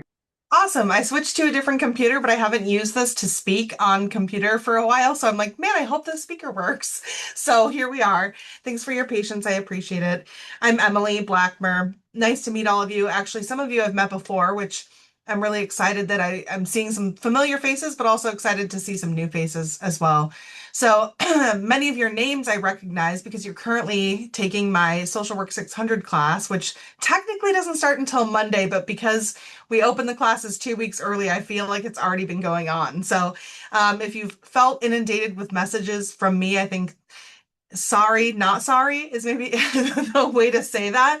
But I hope that we can make this a time where we really connect with one another. And for those of you, which is many, if not most of you taking that class, starting next week, you're going to start getting a lot more videos from me, just kind of talking through some of the material. But a little bit about my background. So I got both my bachelor's and my master's at Azusa Pacific, which is a liberal arts university just about 13 miles east of Pasadena, California. So after school, I got employment there. So I ended up practicing in the Los Angeles area for almost 17 years. And I spent about 8 years doing child protective services for Los Angeles County. And I worked downtown, South Central, Skid Row, Hollywood was my division. So I have a lot of interesting experiences to sort of share with you because of that. And it really was, although very challenging, I think, one of the things I always say about our work is that, we have the privilege of meeting people often in their worst moments, in the moment where, they don't want to have to ask for help. They don't want to be there. This is not something that they woke up one day and thought, man, I hope one day I end up, being in a space where I'm being asked about the way I care for my children, or any number of other things that we encounter folks, while we're interacting with them. So it's a privilege, but it's a huge responsibility. And that has to be something that we really consider, and something I learned a lot about working at DCFS because, quite candidly, going straight from undergrad. So I was 22 probably when I graduated and starting work at LA County DCFS. I did not feel, I felt prepared academically, but I did not feel prepared emotionally for the fact that, people aren't going to be excited to see you knock on their door. They're not going to be like, hey, cool, you're here to ask me how I'm treating my child, right? So I had a rude awakening to, what is it that we're doing and what is the purpose of our role? And I think some of that really ties into why I am invested in a program that is so focused on being justice informed, right? Because I think that's a little bit of a piece that's missing in other programs about how do we recognize the space that we occupy as social workers, and how do we meet folks where they're at, recognizing the ways that they maybe have been marginalized by systems that we occupy, like child protective services, right? So, all that having been said, in the years I was there, I did a number of things, including about half of the time I was there, I was interviewing people, more forensic style interviewing, based on the petition we'd filed in court. And I was testifying on behalf of the department about what the county was recommending that the court order for this family in order to keep the children safe, either at home or to return home, or, to pursue permanent plans of care. So I loved that work. I hated that work. I thought I would be there forever. I wasn't, it's like one of those like sort of love hate, and we can talk more about that later on, but it certainly shaped who I am as a human. It shaped who I am as a social worker. And in many ways I miss every moment of it. So that was sort of the beginning of my career. And then I worked for a network of 3 hospitals in Los Angeles, working every unit, but I would say I spent the most time in the emergency room, ICU, and mother baby care, doing many things that we can talk about later. And then I did group work at a psychiatric intensive outpatient program in Pasadena, and worked for a lock facility as well while I was out there. And then I taught for 5 years full time at Azusa Pacific, which is my alma mater, before moving back to the Midwest, and that was in 2019, toward the end of 2019. And I initially worked a little bit in Milwaukee as an emergency room social work manager, for a hospital in downtown Milwaukee. And then I transitioned to Minnesota in January of 2020. And I started working at Mayo Clinic, and I worked in transplant oncology doing psychosocial evaluations, for people with certain types of cancer who were going to be going through a transplant known as CAR T, which is very similar to a bone marrow transplant. So Rochester is very unique in that most of the folks who are going there for treatment are not from anywhere near here, at least for that type of treatment. So I was meeting with people virtually, to really assess, hey, are there any kind of social barriers that would prevent you from being successful with this type of treatment that would indicate that we shouldn't have you, uproot your life and move all the way to Rochester for this intensive treatment, because ultimately you can't sustain that, in some of those social capacity ways, whether because of mental health, substance use, family support, finances, etc. So I was there up until the end of December, although I transitioned my practice in 2022 when I started teaching full time at Bethel. I had started at Bethel in 2021 doing more contract work and then started teaching full time in 2022. But I ended up leaving Mayo at the end of December just really to make sure that I have capacity to focus on you guys. And on that note, also to make sure that I'm a little more present for my daughter. I have a 5-year-old daughter, Annika, who is starting kindergarten in a couple weeks. Oops. Oh, that's you. So we're very excited about that. So on a personal note, yes, I have a 5-year-old and my husband is active duty in the Air Force. He has been active duty for about 22 years. I never get it quite right, to be honest, and it's kind of embarrassing at this point. But I think it's 22 years. And he's technically deployed, but he's deployed to Minneapolis. Details don't make sense, but he's been there at Minneapolis for 13 years. So we're very grateful that he has maintained there so long, and we're hopeful that he can retire before being deployed again. So that is the goal. And I had made changes on this slide, but it seems okay. I also am on the board for Red Drop Resources, so that's a nonprofit in Rochester. And then the other thing I had changed but isn't showing up is that I am now a Girl Scout troop leader. So if any of you have ever done Girl Scouts or been a troop leader, I will take any advice that you can give me because it turns out in my mind this was not going to be as much work as I think it might be. So any advice is welcome. Aside from that, love traveling, love cooking. We're going on a big trip where we're going to be with a bunch of chefs, and we're very excited about that at some point this fall. So anyhow, that's me. I'm so excited that I have just about all of you in one class or another. I'm teaching 600 and 707 this fall and more in the spring. So look forward to getting to know you all. Thanks, Emily. Next slide is Dr. Marika Reese, and we're very excited to. Oh, I thought I moved the slide too. Okay, let me just go through a couple things. I'm just going to kind of tell you, I'm not going to read all this because we want to get to you, but Dr. Samuel Zalanga teaches in our program. He's very focused on socioeconomic and justice issues and marketplace economies. Professor Corey Tolliver is actually, if you're in the 700 level, he's teaching one of the 700 level seminars. This year, he's a wonderful practitioner, was not able to be here. Next slide.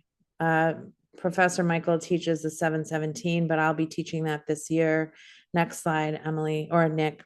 Professor Helen Lowell is another faculty member who's been with us for 4 or 5 years now. She is going to also be teaching a 700 level field course. So if you were in one of those courses, she, along with Professor Tolliver and Professor Ruth, will be teaching those 3 700 sections.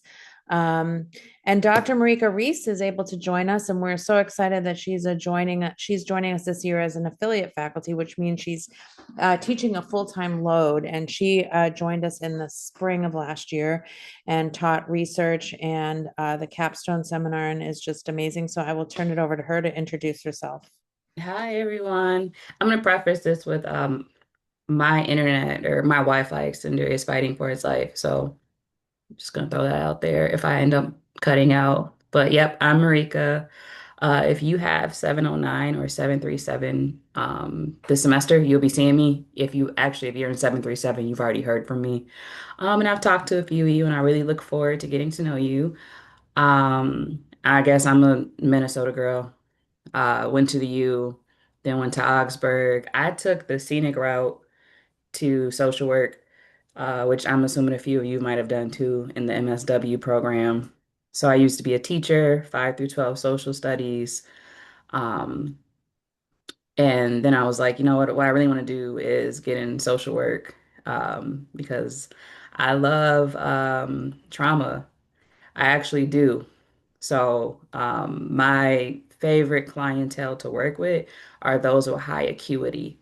And if you end up in my courses, I talk about this. So I have two parents with SPMI, so serious and persistent mental illness, and I spent a lot of time in environments that so communities with like high violence, lower socioeconomic status, um, mental illness, and not a lot of resources. So that's kind of what drove me. They say you get into social work either to help yourself or someone you love that you couldn't help, and I really believe that. So I think it's a calling for a lot of people. So I love working with the most under-resourced people, I guess you could say, whether that's one-on-one and micro practice or macro practice. So I've done everything from children's mental health, adult mental health, child welfare, policy, hospital, substance use, crisis response, community mental health. I'm also a board certified behavior analyst. So I work a lot with youth, or I used to, who were diagnosed with autism.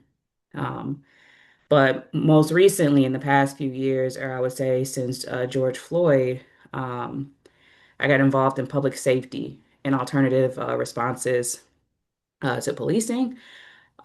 Did a 4-year project with local foundations and Minneapolis Police Department um, to work towards solutions within our communities. I'm actually a neighbor of George Floyd Square, and so it was really cool to get to do that project, which I also was able to use that for my dissertation and graduated from Mankato. Go Mavs. So did a lot with systems level practice, policy, and equity centered engagement. So if you have questions about that, feel free to ask me. I love talking about authentic community engagement, power sharing with systems or lack thereof, and how to engage in difficult conversations around social justice, racial justice, etc. I also teach at Ember Hills Community College, where I'm the social justice faculty. And yeah, I have a husband named Ryan. Um, I have animals, too many, it feels at times, but I love Rottweilers. That's the only type of dogs I keep. And then my cat Shadow, who you will always see on Zoom. He loves meetings. I don't know what it is about Zoom meetings, but Shadow will always be present. Yeah, that's me. Thanks, Dr. Reese. Welcome, and we're so happy to have you. I think Dr. Reese is the last one. We also have joining us this fall or in the summer, Professor Jatan LaJoy, and she just graduated with her DSW, so it's no longer in progress, but from Tulane this summer, and I had the pleasure of sitting in on her defense, and so she will also be teaching she and I will be teaching the 600 level field courses. And she has great experience as well.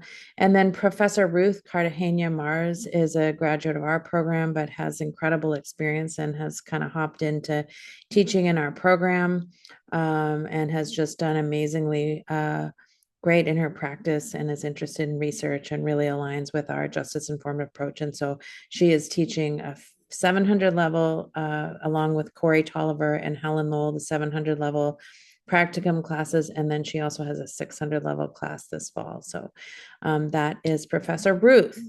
Next slide. I think is Deb Peterson. Deb is our clinical coordinator. I don't think she's with us tonight, but she does amazing work and really works alongside Nick to make sure all of the elements of your practicum placement and assessment and all of the things that go along with that. And she actually is the one that has been here longest in our department, and she is an amazing part of our program. And then finally, Michelle Petway, who also works in our department and is kind of the glue that holds things together. She's also in the program seeking to get her social work degree as well, serves on the school board in Columbia Heights, and brings a lot of really important sort of wisdom and knowledge to our program. So we're grateful to both Michelle and Deb and what they bring to our program. Okay, let's take a quick 2-minute stretch. We'll return at 7:45, and then we're gonna have an opportunity for you all to get in little groups and have some discussion, and then come back and introduce yourselves to us so we can learn a little bit more about who you are and why you're here and what moves you. So, all right, thanks. See you in 2 minutes.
Hey, Nick, are you the one managing the slideshow?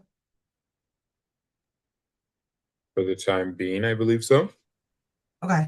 Um, I will end up having you go to slide 66. Okay. You're saying the next slide when everyone comes back, we'll start with Which is 66. actually the slide before this. It had been hidden and I tried to unhide it. I don't know if that's showing up for you.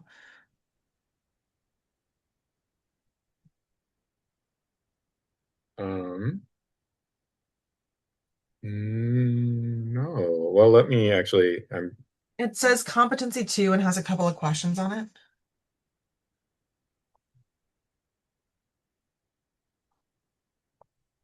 okay, gotcha. Let me try this again then.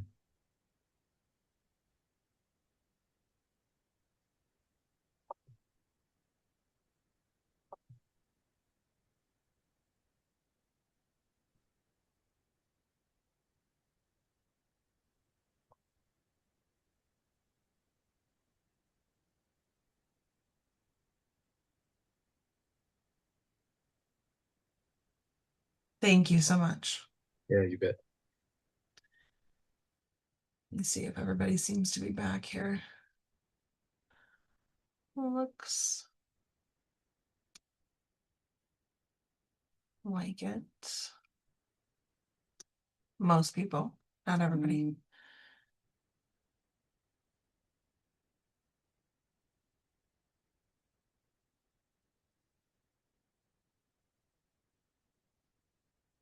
All right, everybody, welcome back. I want to sort of bridge us into a space where you all can introduce yourselves to us, but I want that to be a little bit structured. So initially I had been planning to put you in dyad, so groups of 2, to sort of talk through some prompts related to that competency 2. But I think that I'm gonna actually just break it into 5 groups, so however many that ends up being. And we'll have you kind of think about these couple of prompts and then come back as a group and introduce. You can introduce yourself or introduce each other, whatever feels most comfortable for you. But I want you to do it in light of how your group answered these questions. So that might look different depending on the group and how your conversation goes. But kind of what I want you to be thinking about is how do you see the role of social workers in critically evaluating power and privilege? And can you think of an example from society, current events, your own observations, where power and privilege create inequities that social workers should be addressing? You could also consider, a time before entering this program when you noticed an injustice or an unfair barrier in your school, workplace, or community. Talk about what that situation was and how did that experience shape your decision or motivation to pursue social work.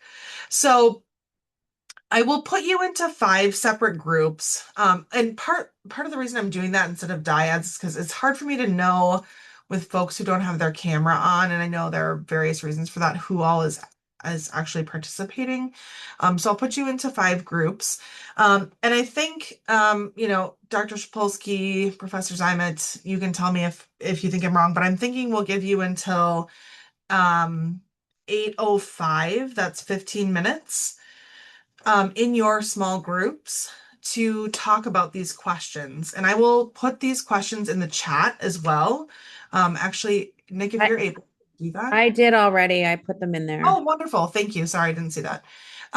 So we'll give you until 8:05, and then that will give us 25 minutes for each of the 5 groups to maybe have 2 to 3 minutes each to introduce yourselves as a group and kind of what came of your conversations.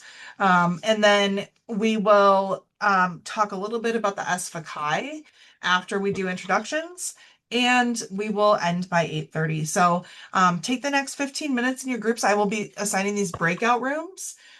So please go ahead, and if you are faculty and you accidentally get assigned to one, you can just not enter it so that it's students only. And we'll let these guys have some time to connect with each other and then introduce themselves to the group. So here we go. I also chatted the competency there too. So both the questions and then the Wonderful. competency. So yeah. Thank you so much.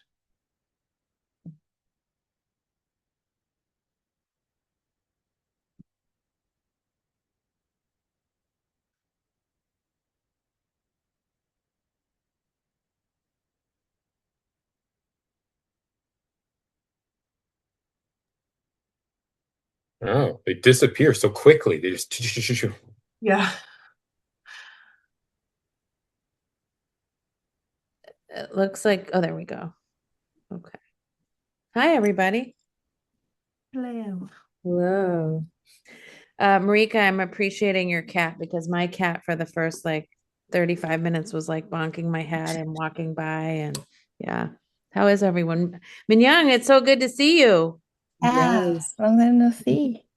How are you, everyone? Good. How are you? We miss you.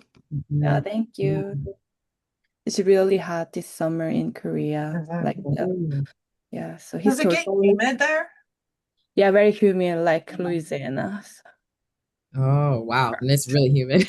yeah, very humid, very hot. Yeah, it's not easy for me from Minnesota. How is the food? I know that has to be Food, exciting for food, you. yeah, food is amazing. Food is amazing. How is your family and how are your new little baby nieces and stuff? They're really doing good, but I didn't know that my mother, she broke her two knees, so she couldn't work for a while. I didn't know that. She didn't tell me about that. So when I got into Korea, I saw that, so it was so sad. But now she is recovering well, so yeah. And then Wow, she broke both of her knees? yeah, then Jeez. Oh, I'm sorry to hear that, Minyoung. That's so hard. yeah, it was so hard because she doesn't want me to worry about her, so she didn't tell me, like what parents did.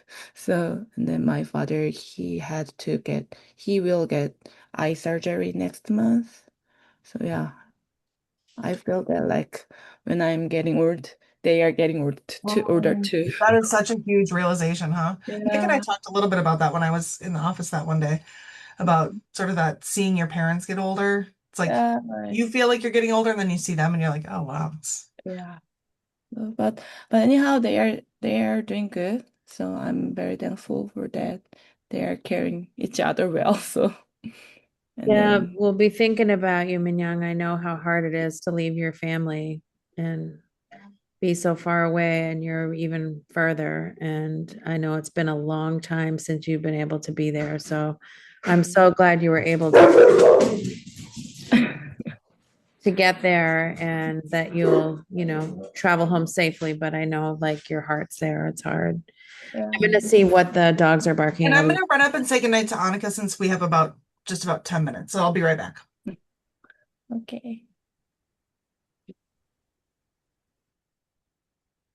I went and grabbed a bite of pizza because Rosie made bacon, some chicken bacon ranch pizza, and Ooh. like Lily drove herself to work today, and I'm like, I don't know, I don't like my parents getting older thing. That part of like me getting older, I don't like, but I don't mind my kids making food for me and maybe driving me soon. Like I could get used to that life. Is Rosie the chef? I've noticed a few meals being associated with Rosie. Yeah, yeah. Yeah, no, which is funny because Lily, my 16-year-old, she's starting post-secondary herself at Hennepin Tech this fall. So she's really interested in like pastry things and like the culinary stuff Oh, over there. But yeah, Rosie's the one who kind of cooks for us more often. Oh, So now you're gonna get desserts too. Yeah, well, I hope so. I hope so. We'll have to see. oh, Yeah, that's lovely. Nice. yeah. Do you have mixed emotions about seeing now your child getting older and driving? No, not mixed, just one emotion. It's just one emotion. No, there probably is some mix. Like I said, it feels good. Only, like there's not a good way to get from like where we live over to Hennepin Tech without getting on the freeway. You really kind of have to go out of like a long way out of your way. And so next week's gonna be we have next week as a buffer week. So she just got her license. So next week we're gonna do some trial runs and Yeah. uh, the freeway. The freeway is the one that things are just moving really quickly, and her processing speed isn't, you know, isn't quite there yet. She was we're driving yesterday, and she was, it's not like she was like taking forever, but like I don't know if she fully appreciates yet how quickly you come upon that car in front of you once they tap on their brake, and we haven't had the times we've done our behind the wheel kind of driving, we haven't had any like issues on the freeway that you can kind of assess, decision making. And so, Oh, that's true. yeah, so I don't think you fully realize until someone like taps their brake on in front of you, like how quickly when you're going 60 miles an hour, you get up on that person. So, so it's got me a little nervous, but she's a good driver. She's a good driver. At least you're taking her. My parents were petrified. I taught myself how to take the freeway. Oh, My cousin forced me to. She's like, we're going to the mall and we're taking the freeway now. In New York, I was petrified. No way. Yeah, that's how I learned. My cousin peer pressured me to go to the mall. Oh. Wow. Yeah, I don't know. That's cool that you're teaching her. Yeah. So I got myself an e-bike because she's going to be driving my car to school. So I got to get the brakes attached on my bike so I can start taking that into work next week.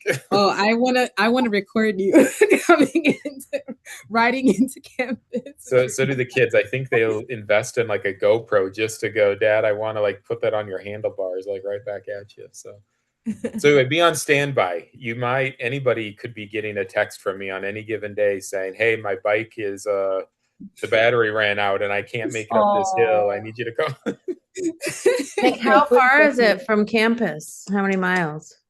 I don't know. It can't be that far. There's one hill. There's one. Once you I didn't cross even over consider Central, get that. from Central up to, once I get past Central, like there's a hill right on the east side of Central. That's a pretty significant hill, but otherwise I think it's mostly flat. So I'm not too worried about it. That sounds intimidating. You have an electric bike though. You could like that eliminates the hills, doesn't it? Right. Yes. Which is why that exists. It looks like it's 4.8 miles. Oh, that's nothing. Not too bad. We got electric bikes this summer too. They had like a buy one, get one out in Victoria. So we got them, but they're in boxes. And then they're out in Vancouver Island and I had to get a storage locker to put them in. So I don't know when we'll get them back here, but they seem. Mine was like a 65% clearance from Walmart. So I'm sure it's quality product, AKA get your phone ready. Yeah, exactly. I didn't live in South Minneapolis, I would. Yeah.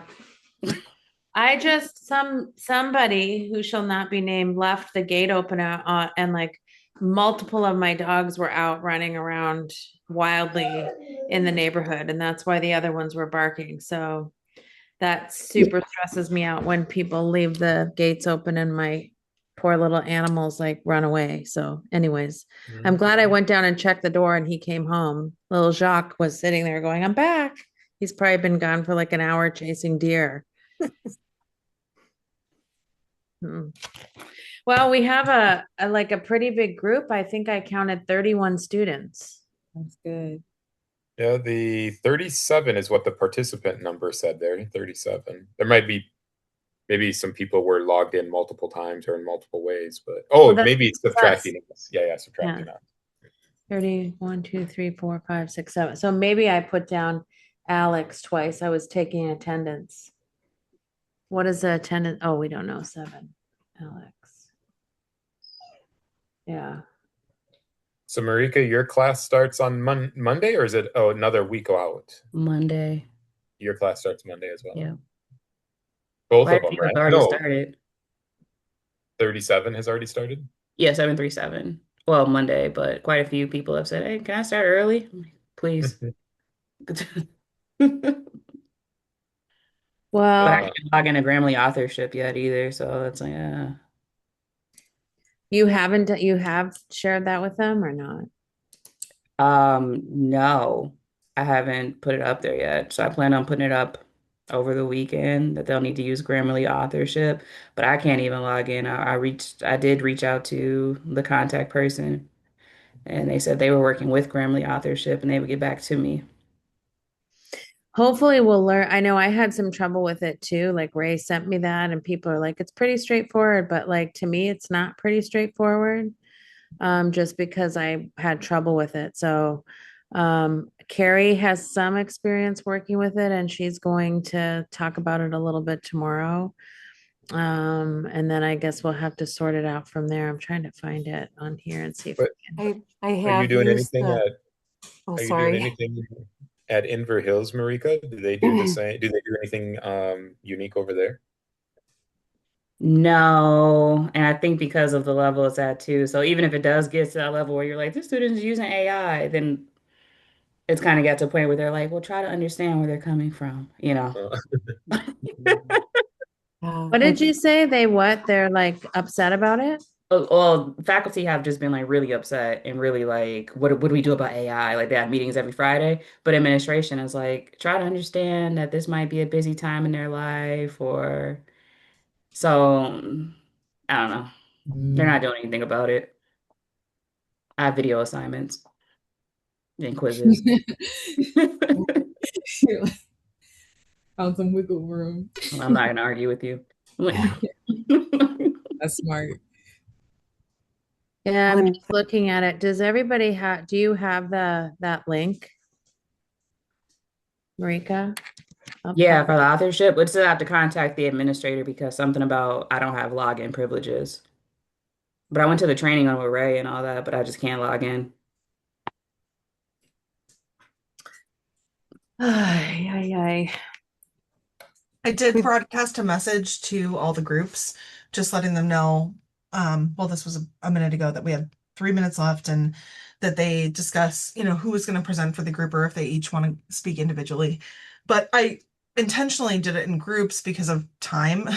So hopefully we can stay, getting done with, 5 to 6 minutes to talk about the SFCI. So And I just want to confirm because I think I was anticipating tomorrow afternoon works for me. Like it's good. So no need for anything. But I think in my mind, I thought I was tomorrow morning, but it sounds like that's not the case. I just want to make sure that if I don't log in at 8, like I'm going from 2 to 4:30 tomorrow. Okay. Okay. Perfect. Just confirming. And I would say too, like if you, like I'm handling the first part of it, and then Carrie's coming in at 10, and then Emily's kind of handling the next two sections that are over lunch and the SFCI and whatnot. I'm actually meeting with Jatan tomorrow morning because she needs some help with setting up her course. And then Nick, you can take it on home, I think. It's the same link tomorrow. Okay. Yeah, and everything, the slideshow. The only thing is that I think Deb put the SFCI in there, so I'll explain what that is, and then we've sort of set it up so students can do the SFCI pre-test, and all students are supposed to take it because that's what we don't really care about the pre-test for the one, but they need to take that as a part of their assessment. So that link is in there. And they can And do then- it during lunch. So Emily will introduce it. Okay. I'm not responsible for delivering that link. Then you'll do it ahead of time. Yeah, they'll do it over lunch. So I don't even, yeah, you don't need to worry about it at all. The only thing is that I plan to drop in a Qualtrics survey to get feedback because we did use the feedback from the last two sessions to inform what we were doing here. So. And sorry, I think I mentioned SFCI at the end of today. I meant the research, the library thing. Yeah. Sorry. Yeah. Boy. I will close. Do you need me sharing the slides again or? Yeah, go ahead. That'd be great. If you Okay, want to put it on the one that has the prompts, I think that'd probably be good. The 66.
We'll wait just another minute. I think we've got a couple people still not back.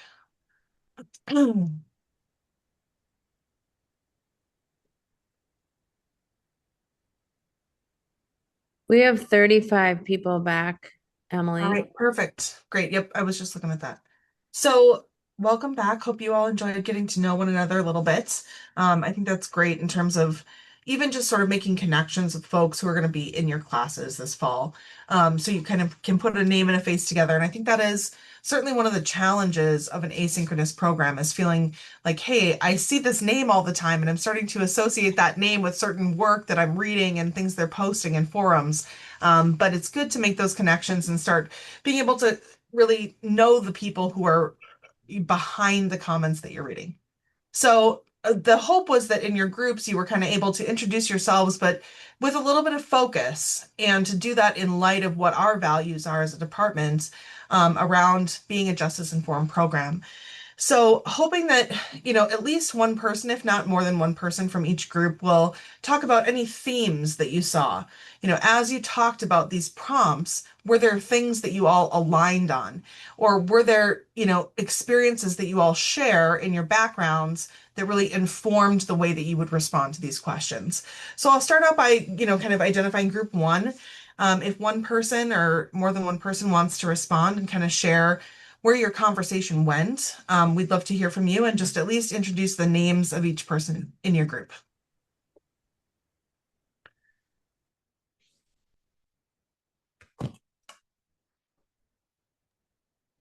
Who's speaking from group one?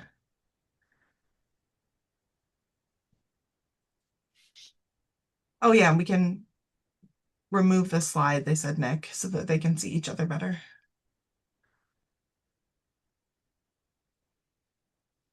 Some brave soul. Who's group one? We don't know who's group one or two. That's why. Oh, gotcha. Okay. Well, then I'll just sort of popcorn it. One of Okay. you tell us who was in your group and what came up. I am the worst with names, and I'm sorry. That's I okay. just remember that Deb Peterson is not Deb, it's Therese, just in case. Am I right? Perfect. Yes. Okay, so I don't know if it was 15 minutes or for us was like 5 minutes because we started to talk a lot and we love to talk. Yeah, and good. We share our experiences and how anxious and excited we are about the program. We have, I think, elementary school teacher, social workers, and Deb, that is not Deb, that is Therese. She works in human services, and I have a bachelor's degree in counseling. The first question, I think that it says that, how do you see the role of social work in critically evaluating power and privilege? We resume that with advocacy and all the things that we do. In all the situations in the lifespan of the person, housing, abuse, child, all the things that people face. That's the role of social work in power and privilege. And what was the situation and how did that experience shape your decision or motivation to pursue social work? We didn't have a lot of time to talk about that because we were talking a lot of other things. Therese was trying to explain how what was her motivation. My motivation about pursue the master in social work. I am not from here. I'm not from the United States. I'm from Costa Rica. I am a Latina woman. I moved to Minnesota in 2023, and I am very proud of my roots, but sometimes I think that we still have work to do. And I try to transform my fear of, okay, I am a Latina. I try to transform my that I'm scared to something that I can do, how I can help, what I can have, what I can study. So that's why I decided to study the master in social work, and I'm very happy. This is my second year, and yeah. So I don't know if Therese/Deb has something to say about that, because she was trying to explain to us. Yes, Yeah. as I was saying, what motivated me to go into social work, I'm originally from Liberia and I migrated to the US like 9, 10 years ago.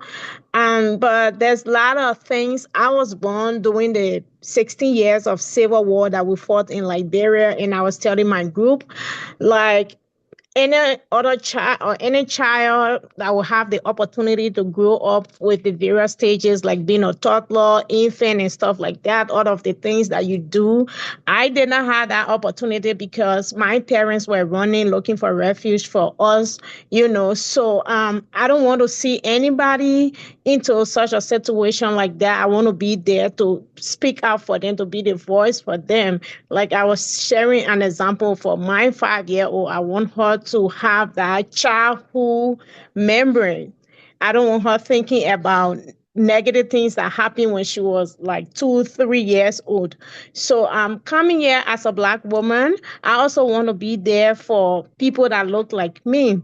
And like she rightly said, um, we are not from originally from here, but sometimes you get scared to go places, you get scared to do things and thinking like people will come after you for speaking the truth. But I believe if I'm there, if nobody else can be there for this person, I want to be there for them. Like um in my undergraduate, I told one of my professors and I were having a conversation, and I told her, I'm like, every time I'm driving, I get so scared. And she like, I've never had that kind of experience before. Why is it like that? And I just went in depth to tell her, and she's like, wow. So, and you couldn't imagine, I was not the only person that had that feeling. Like in every Black or brown students in that class had that exact feelings, but we cannot say it. So coming into social work to be there to advocate for people, no matter your sex, no matter your where you come from, your upbringing, we just want to be there for people to advocate for them. And we are glad that Better University is giving us that opportunity to do it. Yeah. Well, and something you said really reflects, what Juliana said about advocacy, right? And sometimes I think we're not advocating to the people we expect to advocate to. Sometimes it's like people within our own network and our own sphere, right? It's like the professor that you had, or I think about, times I was in medical profession where I'm like, I'm having to advocate to doctors about here's how you can better understand your patients, right? Because I'm looking at it from a different lens. Here's how you can treat them better by understanding some of these other systems that are at play in their life, or in child protection where I'm like advocating to people's own attorneys or judges where I'm like, hey, you're not seeing the full picture of this person, right? And that's going to affect your ability to make decisions that are part of, their well-being overall. So I think that all ties in really well together, and look forward to hearing more about that. So, all right. Next, some other group. Since you guys didn't know the group numbers, I was the only one, and then I didn't write down who was in which group. Okay, someone from a different group. Be brave and be bold and speak up. I can just start for my group. I was in group 2, I Thanks. think. Thanks, Sky. We didn't really take notes. We just kind of chatted. Yeah. And so just from what I remember, we all have like a deep experience that really pushed us to want to pursue our MSW.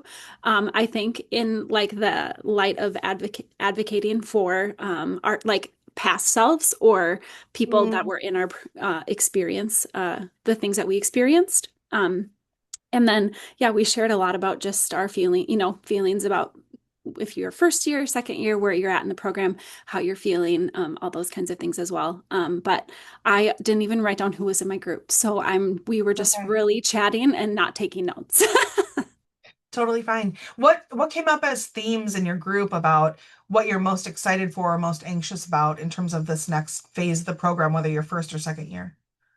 Yeah, I think it seemed like there's several of us who, have kids, are working, and so just like that life balance with all of it. And so having it be my second year could just share kind of like what my first year was like with the people who maybe are in their first year, and maybe what they can come to expect. But I think just mainly like excited, but a little bit like, the unknown is a little scary, Yeah, absolutely. And tomorrow during the self-care session I'm leading, we'll talk a little bit more about that too and how to find balance in a way that makes sense um, from a realistic standpoint. So we'll talk about that a bit more tomorrow too. So, all right. There were a couple other groups, so someone from another group. Sure. Go I ahead, was Kristen. Thank you. Sure. I was with Mara, Michael, Michelle in alphabetical order, Nej, and Caitlin. And Caitlin was having a little trouble with her Zoom. But I would say we focused more on the second part. And the two big Yeah. themes for me that emerged were the on the side of why there's a need, the power that can be held in systems, ICE agents specifically, as well as courts, in making, for example, custody decisions, or in prison, people being put into solitary confinement was an example of mine. And on the other side, people who have been in schools and health facilities, who have had some experience working in those in school and health and community facilities, just the degree of need. A couple people are here having changed direction from something they intended to do because they were just compelled by the lack of resources people have, and sort of everything from food to issues with mental health. And to just I think I discerned even just like loneliness or lack of social support. Yeah, great. I was thinking for a second because it's like it's so challenging to in some ways come into a space where you're like, I'm here because I see all the problems, right? But somehow I'm also still excited because I feel like maybe this will give me the tools to connect people with resources, or to at least connect the dots in a way where I feel more effective in my ability to advocate for folks. And so it's like I come in because I'm discouraged by things I'm seeing, but I'm hopeful that we might find pathways to alleviating struggle for folks. So that's kind of it's a fine line to walk because you don't want to feel so negative that you're apathetic toward what our goals are, but at the same time too, you have to recognize that that's what's emboldening you to pursue, I'm going to work hard because I care about meeting those needs. Yes, and I just want to be clear on behalf of no one was feeling overwhelmed, but you're No, right. I didn't take it that way. But yeah, I mean, there was a real sense of hopefulness, but yes, in the light of real serious problems. Exactly. But I mean, that's sort of a hallmark of our profession. So, I mean, I think that speaks to where a lot of us come from is I'm doing this because I see hurt and I see suffering, and I see injustice. And so this is the way that I'm being hopeful, is to sort of like find practical ways to be effective in the way that I help folks through those spaces. So, yeah, that makes a lot of sense. Great. I think we have two other people or two other groups that need to be represented.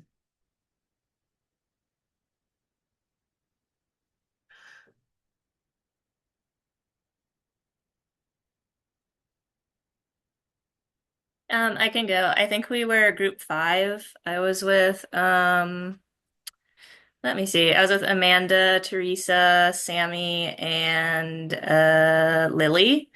And I think that we mostly touched on the first question but I think it was mainly talking about how social workers can provide like resources that like within we are talking like hospital setting, and Teresa was talking about within a homeless setting because she works with those populations a lot, how other people might not be very informed about what resources are available. So social workers can kind of be there to help people who maybe don't even know what resources they need. So that was kind of the main thing we discussed. Great. Yeah. It's a toolbox in a lot of ways, what we're learning. And hopefully, as you go through the classes, you'll see how dynamic those toolboxes can be. And it's not just a sort of like, here's a referral and here's the place to go. It's like, how can I really be integral in your change process?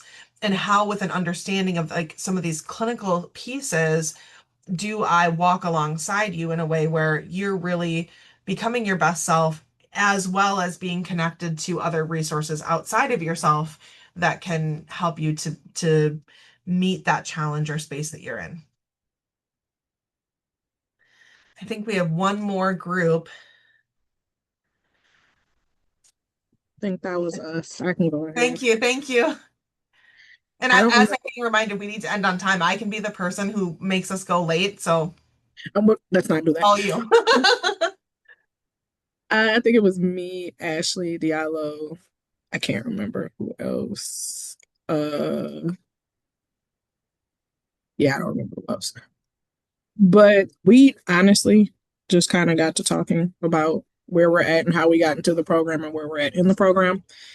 But one of the things that was mentioned was disparities. Being that person to know that there are these disparities, that this is what's going on, that even though the helping field has become more of a money pit than a helping field, finance and economic disparity, things of that sort fall more into line where it's becoming a business, and keeping your mind there that we are there to help it, but it's a machine at the end.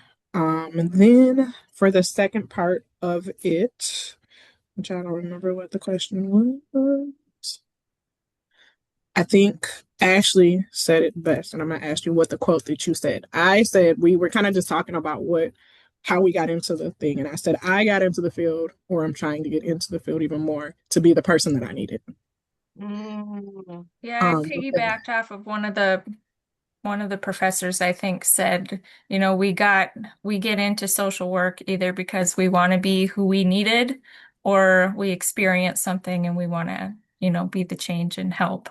I don't remember how it was said, but everybody from our group was either one or the other. So I thought that was really interesting. That was it. Other than us learning about Kristen, you make a really good point too about how broken our systems are. And like, I was just writing about this yesterday, actually, about how social work in itself has to own its own history and its own space in oppressive, entities and systems and programs. And so I think that that's opening a can of worms we don't have time for tonight, but is definitely something that I think will come up as a theme. And I would challenge you and the folks in your group really to explore that further as you go through your classes, and really kind of keep that lens of how do I critically evaluate the effectiveness of our interventions, and like, is this actually working, or is it like you use the word money pit, right? But in the larger scale, like, critically evaluating, are we actually helping, or are we just creating a further problem here that someone else down the road will need to address, right? So I think that's a really great critical lens to have as you enter into these classes. So great job. Yeah, Dr. Sapolsky, I'll turn it back over to you. Yeah, I just want to just really say how grateful I am for everybody showing up tonight. I know it's Friday night, and as much as you may be excited to be in the program, you can also be like, man, it's Friday night and this has been really long. And so I just appreciate your screens being on. I appreciate your engagement. I know it's a lot of information. Bless you. May you sleep and rest well tonight. If you haven't completed the library thing that was sent out to you, please do that. It'll help you be prepared for tomorrow. And, I'm so excited to hear from all of you. And I know that as we move forward in the program, we'll get to know you more. So thank you for being present and showing up. And to the comment about like people feeling sort of anxious or worried, we are here for you and it will all be okay. We will get you there. Don't lose sleep over it. I know it's a natural part of it, but I wish I could take that burden from you because, I just really want you to hear that we want to be here for you and help you navigate the challenges, whatever they may be. So rest well, bless you. And we'll see you at 8 o'clock in the morning. Bring your coffee. You can wear your pajamas if you want. You can come with messy hair. I would never do such a thing. And we'll love to see you in the morning. So bless you, and thank you and good night. And we'll stick on if anybody wants to, if anybody has questions, we'll keep the Zoom open.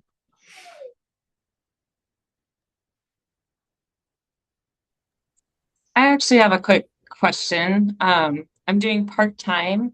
And so I'm not doing the practicum right now.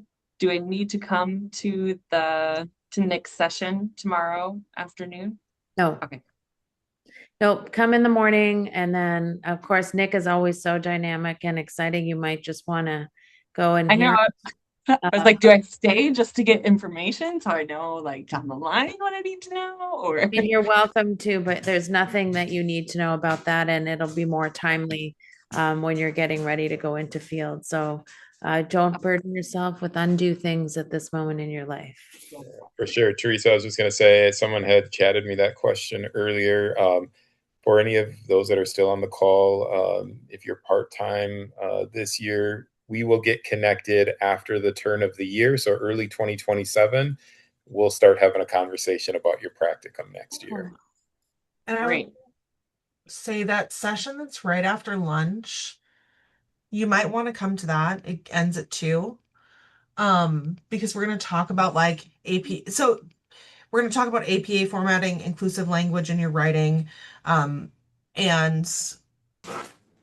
I think self-care is part of that as well, but for sure talking about APA stuff. So unless you're super confident about that, I would say to still come to that first session after lunch. No, I'll definitely come to that. It's been a long time since I've been in school, so I need some refreshing. Totally get it. So could you tell me tomorrow, is tomorrow mandatory to be there at 8? Yes. Is this a mandatory thing? Okay, and it goes till when? I didn't get any of this information, and I'm working, so I could be on call, but I'll be Jennifer, driving around. So you didn't get any of the information. I'm so sorry.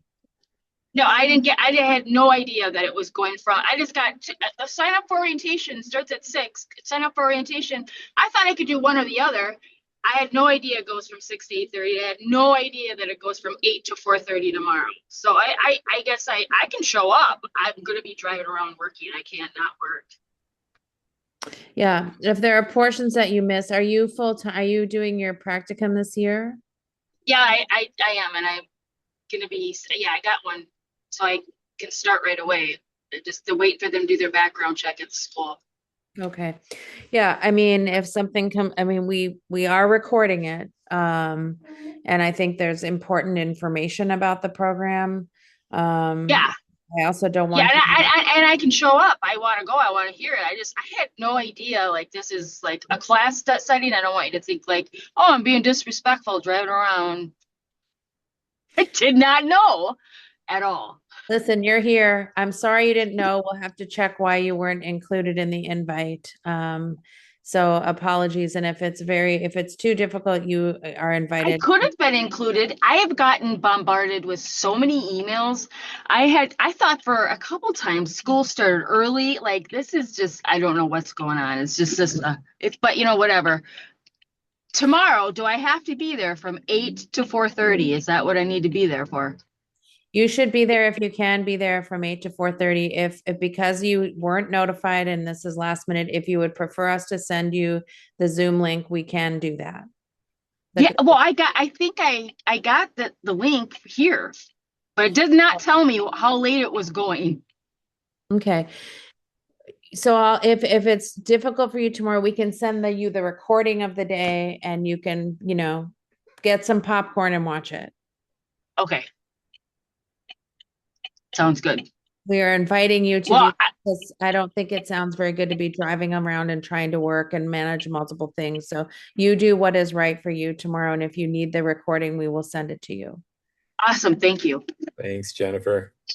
Yep. Have a good night. Good night, Jennifer. Good night. Yes. This is Teresa again. I'm not sure what Deb is showing as my name, but that's okay. I just want to talk into my practicum. Thank God Nick is on the call. Nick, I really want to appreciate your efforts that you've been making for my practicum this for.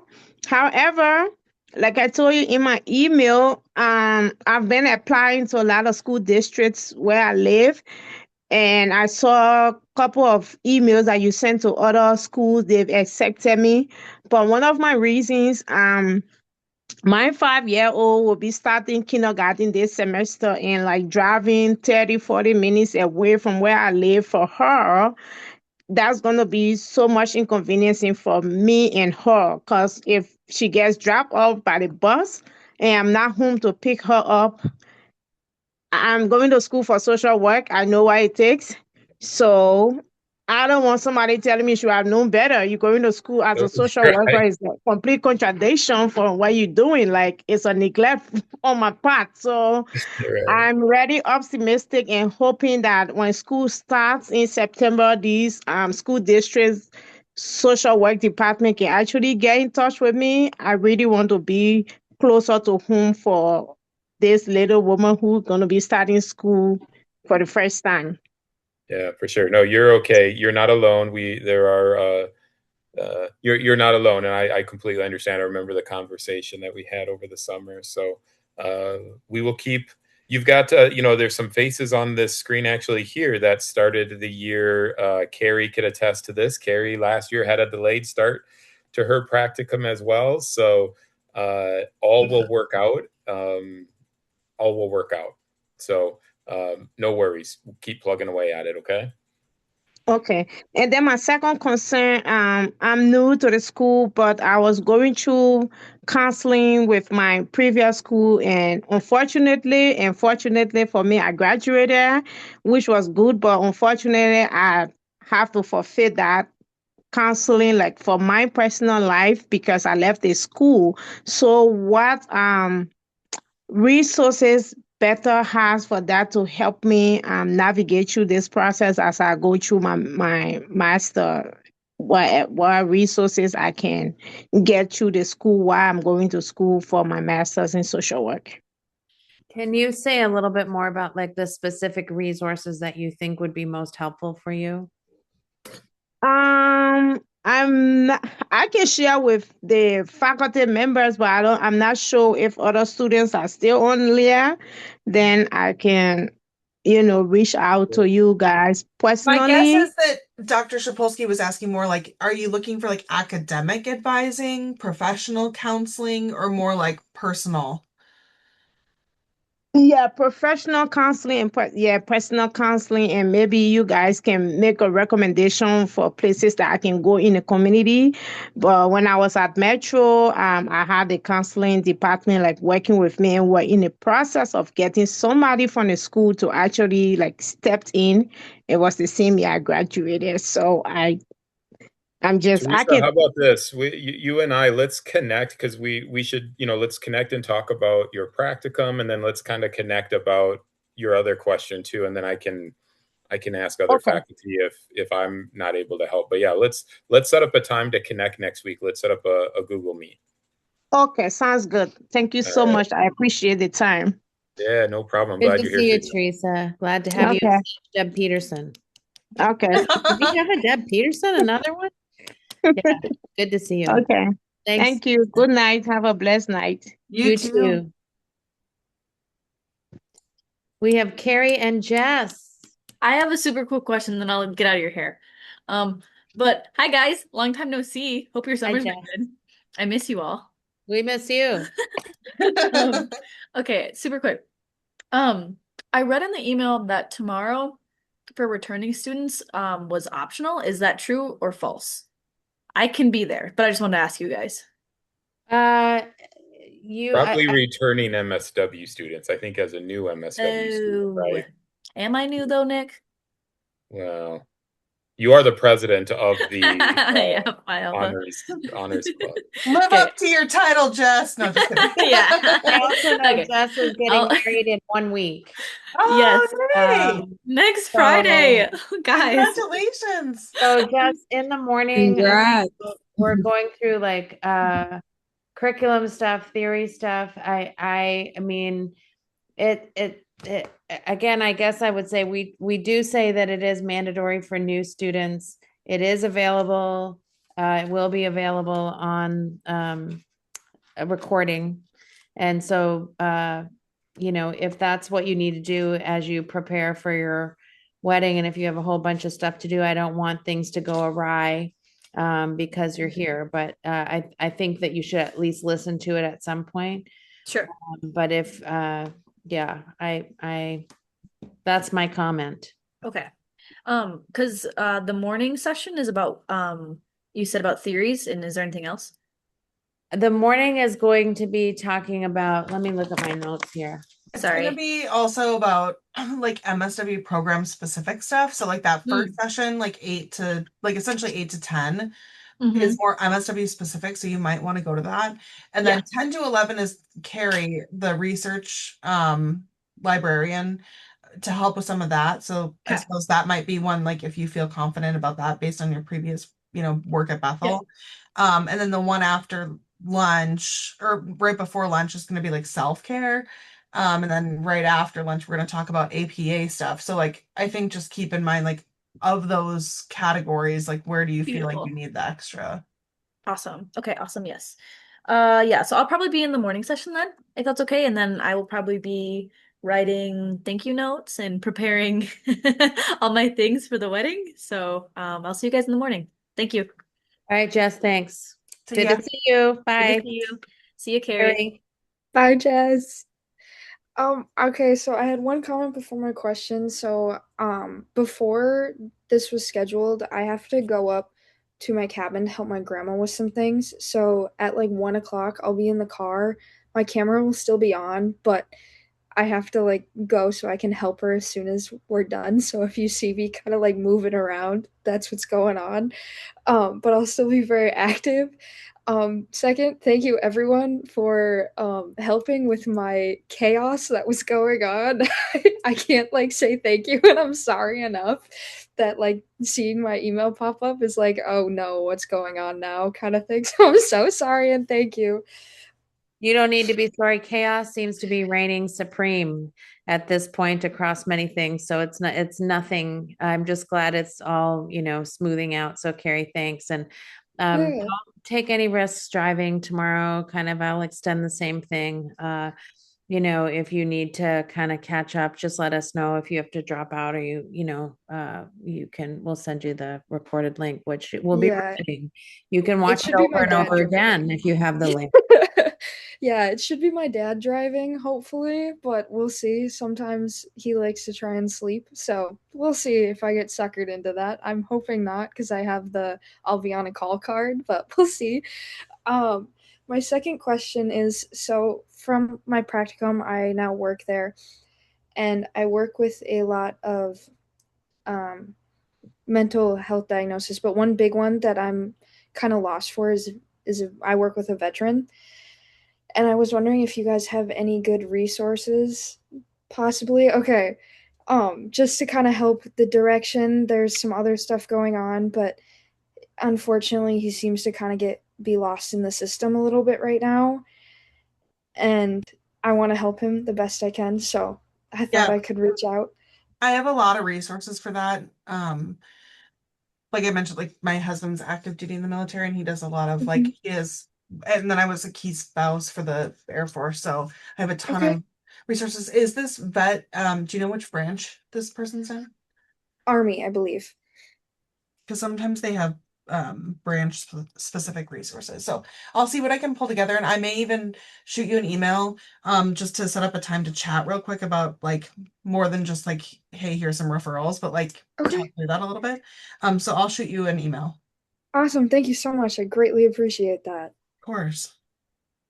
Okay, well, Right. I will And see you Carrie, guys then. your emails always bring a smile to my face. The registrar, on the other hand, like They brows hate to see me furrow. coming. Yep. They hate to see me coming.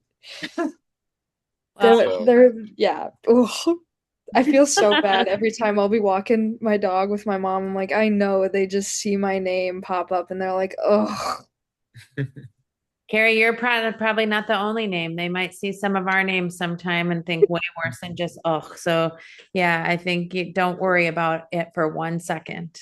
Okay, thank you. Yeah. And thanks for letting us know about tomorrow, and you do what's best to take care of yourself as you're traveling. Awesome, thank you. I will try my best, but if something goes on, I will let you know. It shouldn't, but I wanted to make you guys aware